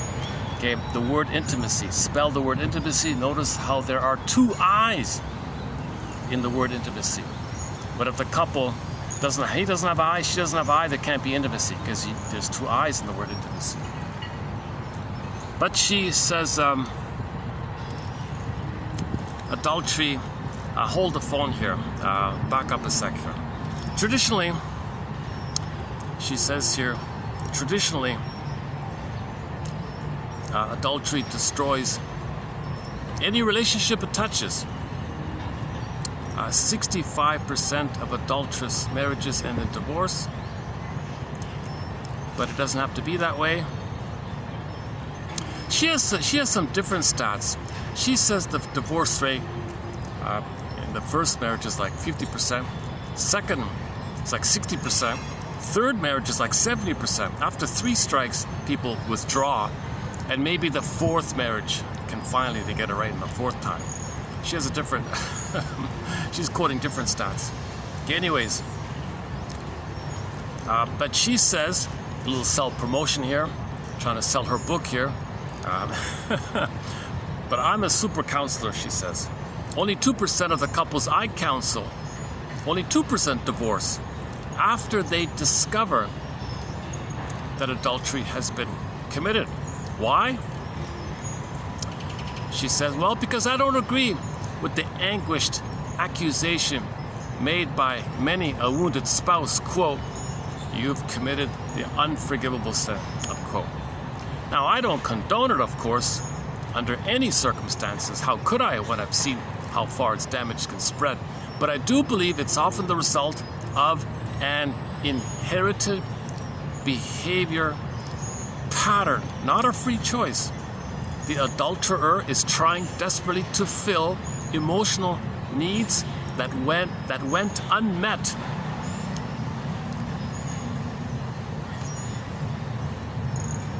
That are unmet. For example, my mother had tried to remake her own childhood through marriage, picking a playboy who resembled her father and then struggling to reform him. How can you tell where adultery runs in your family? Well, take a family history and use a genealogram. It's like a family tree thing, all the lines and all that. Make a family tree, genealogram, and chart it. And if you are able to do a genealogram, you'll notice a lot of family secrets all over the place, a lot of betrayals, a lot of divorces. One guy calls it a cheatogram. So if there's a cheatogram, that means a lot of pain in the family tree. Now, pain means trauma. Trauma means we repeat. So if there's adultery in the family tree, that's pain, pain, pain, intergenerational pain passed on. So that person's going to repeat it because you're picking up the business of your parents, trying to get the needs your parents are trying to get. So you're repeating from the place of your parents who picked up pain from their parents and stuff like that. So if there is a betrayal in the family tree, well, look at the tree, it's all over the place. These are like curses, these are imprints, these are repetition compulsions. When nobody remembers it, nobody processes, so we repeat. So she argues, if you can appreciate that kind of thing,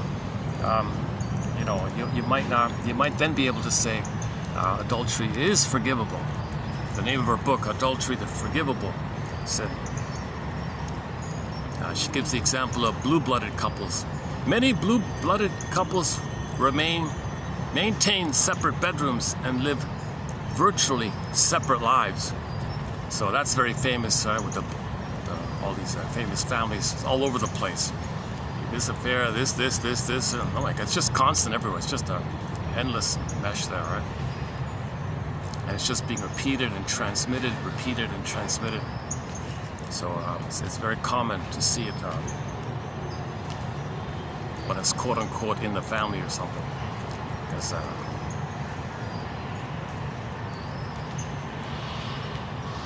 no one's free to be themselves. They got to keep it in the family, keep the money in the family, so you're forced to pick up more pain like that. So many blue-blooded couples maintain separate bedrooms and live virtually separate lives. The honeymoon always carries the seeds of its own destruction. We're all looking for someone who will help us finish the unresolved issues of our early years. That usually means, however, that we marry the person who will give us the most trouble. We want to redo the negative traits of our parents as well as recreate the positive ones. We want to redo the negative traits of our parents as well as recreate the positive ones. And we are attracted to those who have many of the traits we disowned as children. So you're trying to find yourself, so if another person has something about you that you don't want to know, you might be attracted to them because they possess something about you that you don't want to know, so it gets you in touch with it, so you're feeling a little in touch with yourself. If somebody possesses something about you you don't want to admit, it's part of it. It's called the golden projection. When you begin to act out your fantasies by flirting with someone, have you gone too far? This has always been an explosive question. Ask any long married couple how many fights can start after a neighborhood barbecue or cocktail party. If one partner thinks there's a problem, well, there's a problem. If you don't handle your childhood conflicts,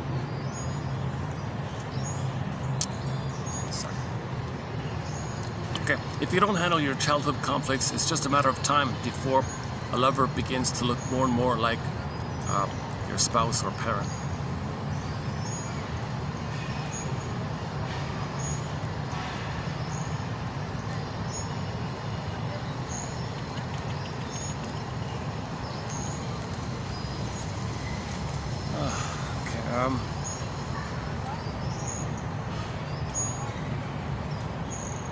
Okay, these quotes I just said were sort of like loose tag-on quotes from her book.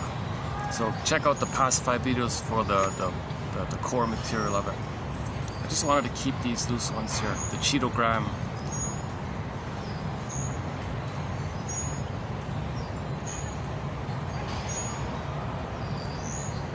And just to add to the idea that maybe the Geneogram is a Cheetogram.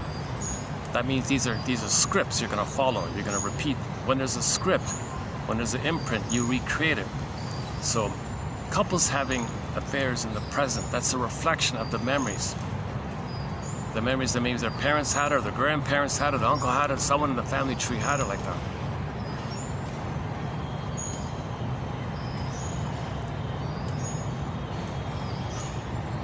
Or just in general, someone is looking for an authentic relationship.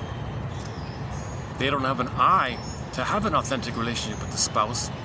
So they're lonely, they're in psychic pain. They want to have an authentic relationship. That would imply an eye, so they're looking for themselves. So people have an affair to find themselves. Does it work? Because the one you're having an affair with likewise doesn't have an eye.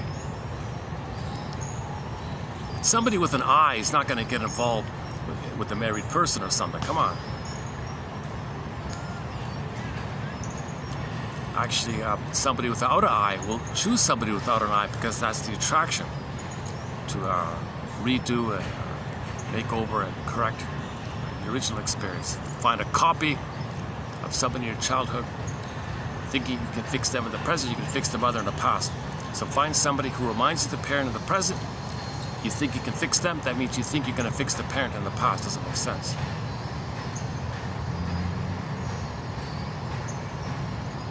Yeah, I don't think I really have anything new here to add to this topic. I think I need to give it a rest, kind of thing.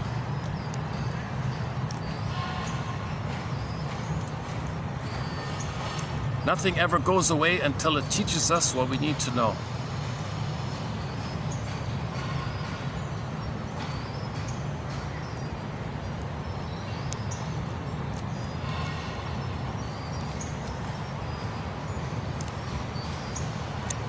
Okay, money neurosis. Money neurosis. He's a money neurotic. Money neurosis. Money neurosis is a term denoting misuse of money for unconscious purposes. So he's not using money like in a normal thing, like as a medium of exchange.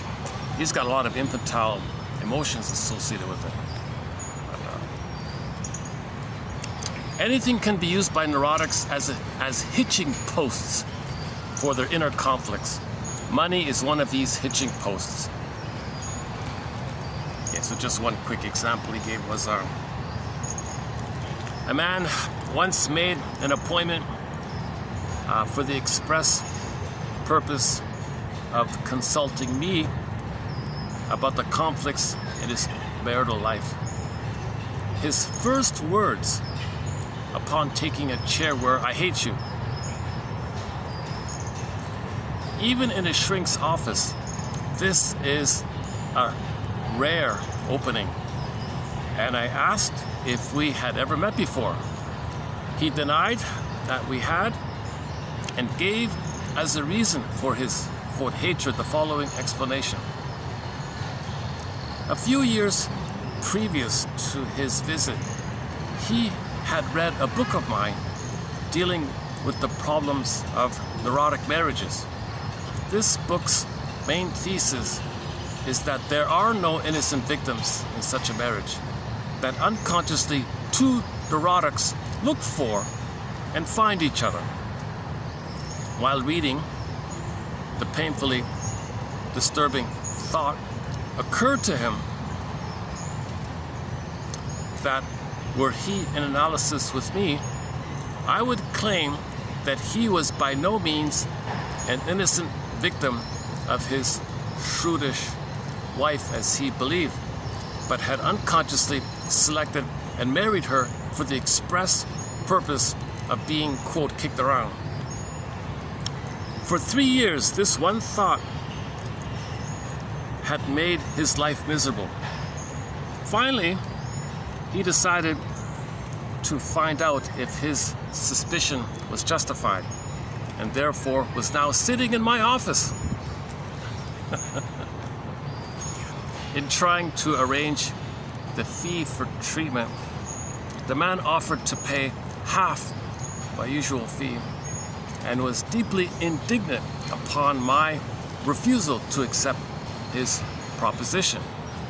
It turned out that he harbored the grotesque idea that I owed him something for having disturbed his, quote, peace of mind. Did this man really want treatment? Obviously not. For I never heard from him again. As a truly psychic, masochistic provocateur, he had arranged the consultation for one reason and one reason only: to make sure that I, the author of the book which had painfully disturbed him, would be unjust to him. We call people who are unconsciously stabilized on the rejection level psychic masochists. So he wasn't trying to understand, he wasn't curious, he wasn't trying to learn, he was just blaming him, kind of thing. So he felt rejected by him as an author and wanted to meet him in person and orchestrate the rejection and to prove his conviction that he's being treated unfairly, that he's a victim. So this guy doesn't want to admit his contribution to the failed marriage, the unhappy marriage. So obviously he's got narcissism. It's all about him. He's right. The book said, no, you're not perfect. You're not an infantile little special king god if you're unhappy. But the man thinks I am. There's something wrong with her. No, neurotics find each other. Only neurotics marry neurotics. Healthy people are busy loving and feeling, so they look for another healthy person, or somebody at least who can make I statements and move towards healthy relating. Somebody who's capable and wants to move towards healthy relating, at least in that kind of area. But narcissists don't want that kind of stuff. They reject that kind of stuff. So that's a quote-unquote luxury. They don't care about that stuff. They're addicted to playing infantile gods. Mirror, mirror on the wall, center stage, all about me. So when he read the book, he was upset by this idea because now he's got no identity. Now what has he got left? If he's not a king and a god, what has he got left? He feels emptiness now, right? So he felt victimized by this. So 3 years later, I gotta meet this guy, and I gotta prove this guy's no good. So I'll ask for a discount. He'll refuse. I knew it. He's no good. Something like that. I haven't really finished his book. It's called The Psychoanalysis of Money by Edmund Burglar. I haven't really finished it. It's just one part of it. He's got like a chart, neurotic, normal people think about money in this list of ways, but neurotic people think about money in these other kind of ways.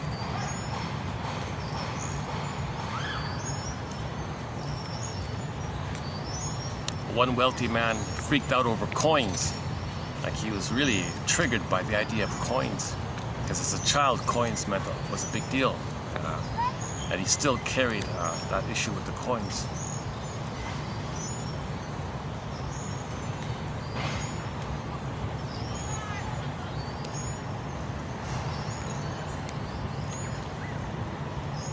So when money is being used to address an infantile need from the nursery time, that's the money neurotic.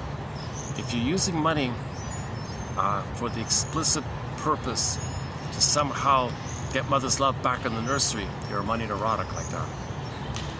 The reasonable, conscious adult use of money is, yes, you need money, you want money, and you're reasonable about it, but you don't search for money at the expense of your peace of mind, your health, your happiness, like that.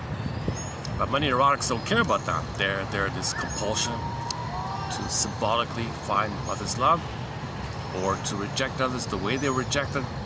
They might use money in that way.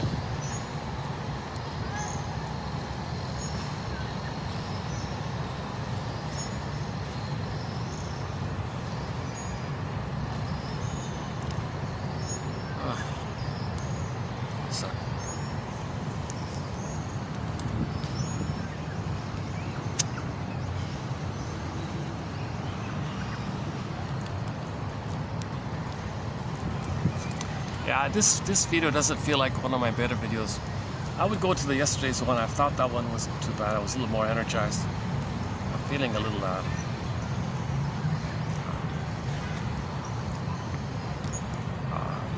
I'm feeling less upbeat than I would like to be.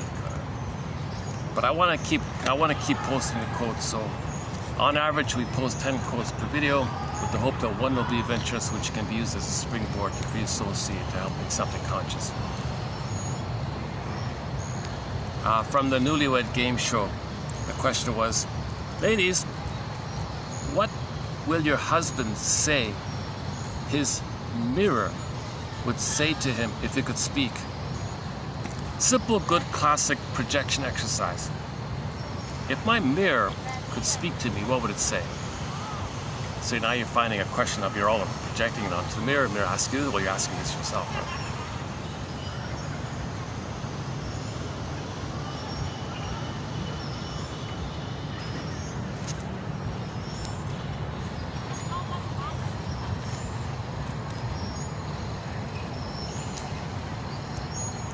To my surprise, a lot of the guys didn't understand the question. If my mirror could speak to me, it would say, what are you looking at? Jesus Christ, they kind of understood it. The ladies generally understood it. They'd say, well, it would say you're gaining weight. Watch the pounds or something. So that's sort of on track like that.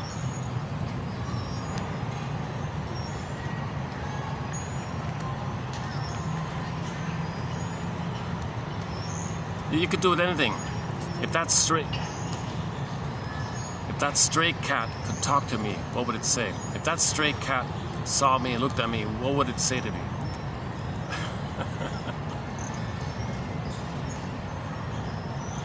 Well, the cat might have their needs met, so you might project what they might need. You might have empathy for the cat or something. Okay, it doesn't work yet. The mirror doesn't have any kind of needs, so it's neutral like that. Yeah, okay.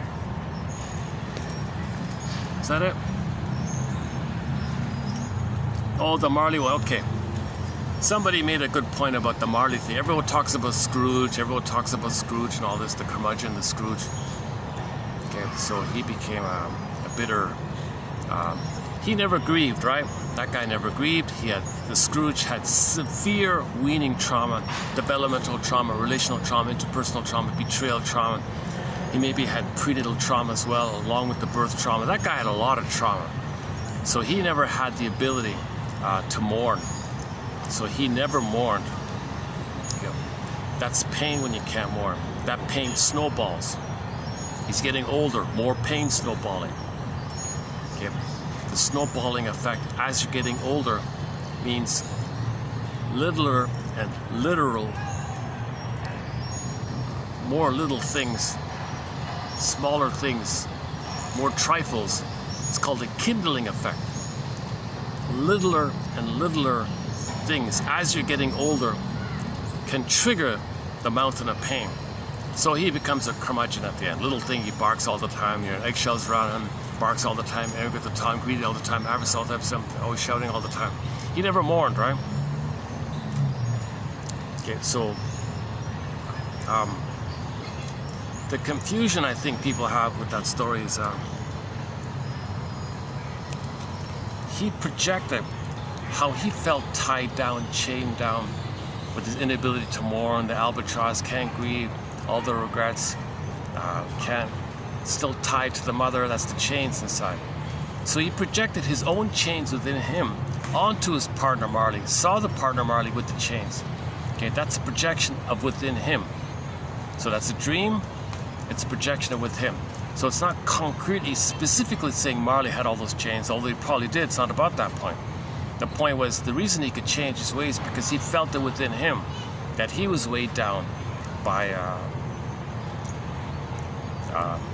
never admitting his mother was a ghost mother. Never admitting it, so he was chained down by that. So the image was, he was chained down like that. So when you see Marley with the chains, that's him with the chains.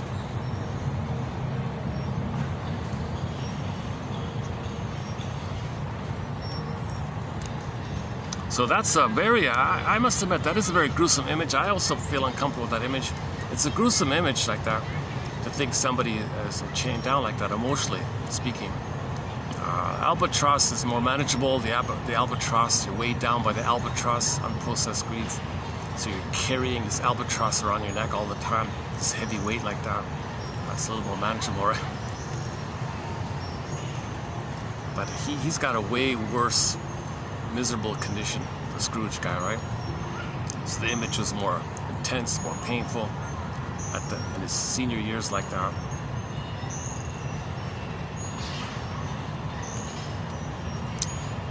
So I guess that was enough of a painful wake-up call to see how he felt within, to realize how he's been living, bogged down in the past, weighed down in the past with the ghost mother.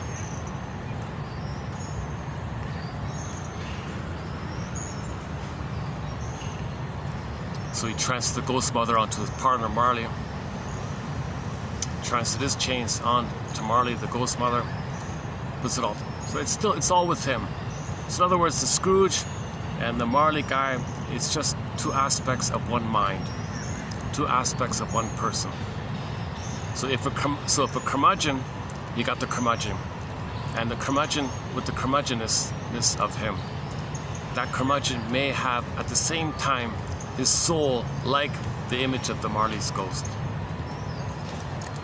Marley is not just a ghost, but a symbol of the profound regrets that can haunt a person in his life and beyond. Marley's character serves as a stark reminder of the importance of our choices in life. He challenges us to reflect on the path we are walking and the consequences of our actions. Marley's chains are a metaphor for the emotional and moral burdens we accumulate. Okay, there it is there, right? Marley's chains are a metaphor for the emotional and moral burdens we accumulate, reminding us to seek redemption and make amends while we still have the chance. A cautionary tale of living a life steeped in regret. He can't admit regret, right? He's got all these huge regrets, all these mistakes, being cold and selfish and greedy, other regrets like that, not feeling with others, not caring about others. There's a real regret like that. He doesn't know there's a regret like that. So he's got this chain-like image with him, his soul like that. He's chained his soul down, doesn't even know it, just keeps on doing it. But he's got this regret that he doesn't know. He's weighed down by this inability to feel regret, but he's got the regret, but he can't admit that he's got the regret. So finally, late in life, okay, got the nightmare. Oh, I finally got it. So Mr. Dickens is just trying to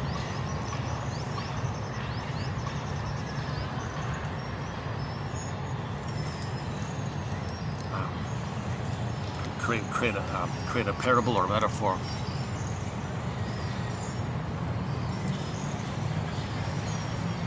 That if people don't mourn losses, they may feel like that image. So in other words, it's not too effective to think the stories about the partner. Oh, that's him, that's not me. No, that's you. Oh, okay, now you're getting somewhere.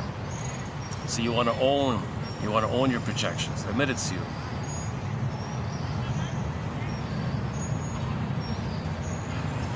And it was a nightmare. It was from his mind. It was within like that. But the dream, it's within. It's a part of him.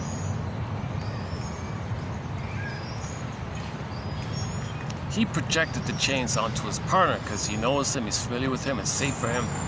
So because it's safe, then he can get in touch with the chains within him.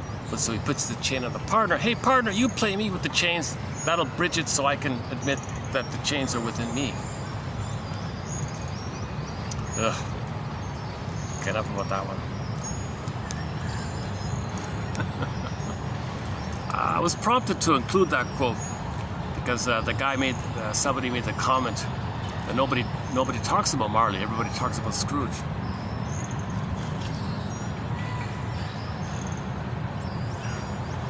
Is that it?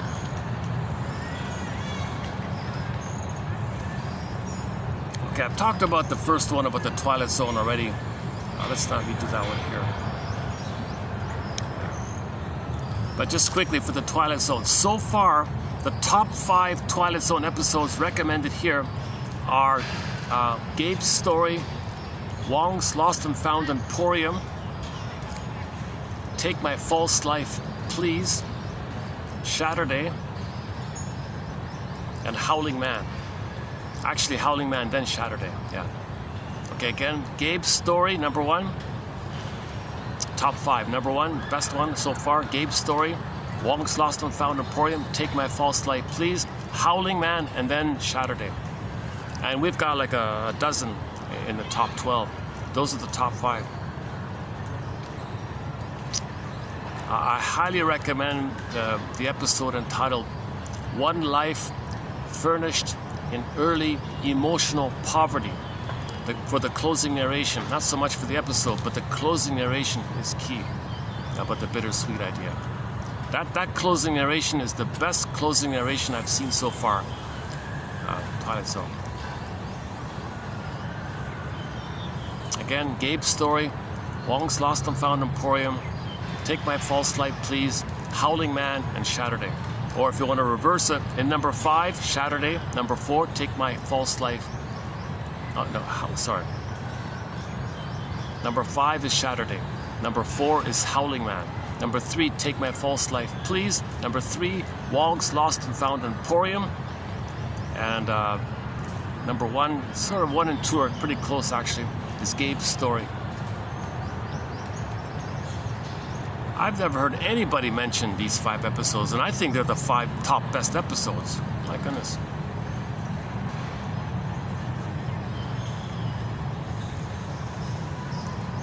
I could spend 10 hours just on those 5 episodes.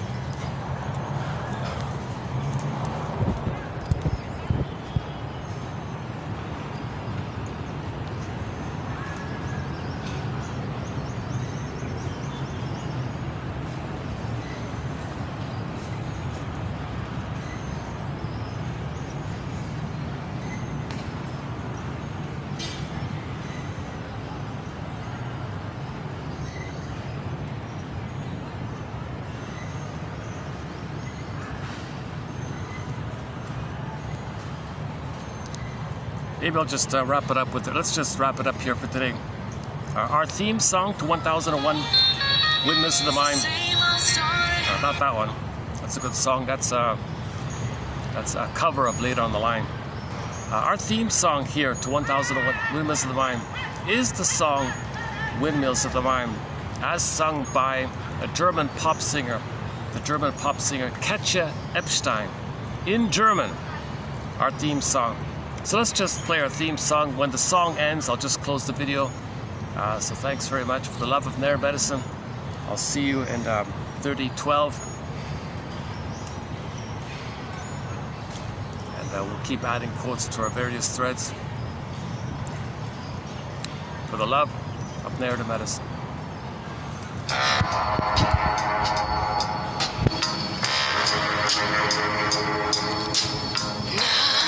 Wenn die Straßen plötzlich still sind, wenn die Stadt auf einmal schweigt, wenn aus steinernen Kaminen stumm der Mond zum Himmel steigt, wenn es hier in meinem Zimmer leer und einsam wird um mich, suche ich in den dunklen Schatten die Erinnerung an dich und ich fühle wie ein Augenblick zur Ewigkeit gerinnt, wenn das das Spinnrad meiner Träume längst zerrissene Fäden spinnt und sich leis zu drehen beginnt, wie sich Mühlen drehen im Wind.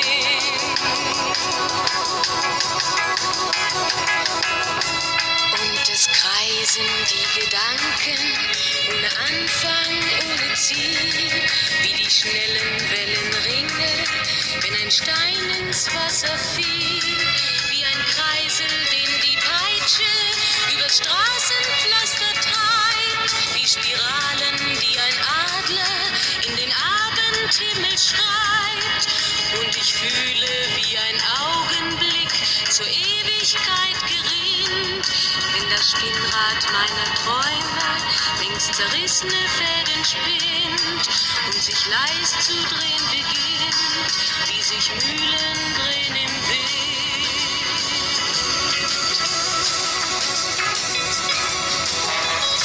1000 Fragen ohne Antwort, 1000 Fragen ohne Sinn.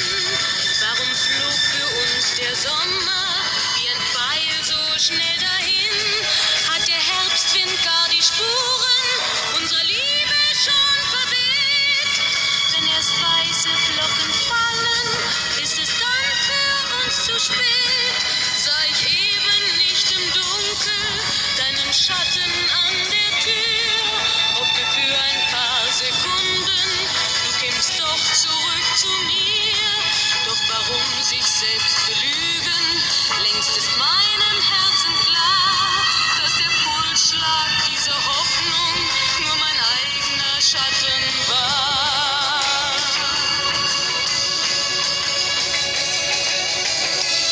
Und ich fühle, wie der Augenblick zur Ewigkeit gerinnt, wenn das Spinnrad meiner Träume längst zerrissene Fäden spinnt und sich leis zu drehen beginnt, sich im Kreis zu drehen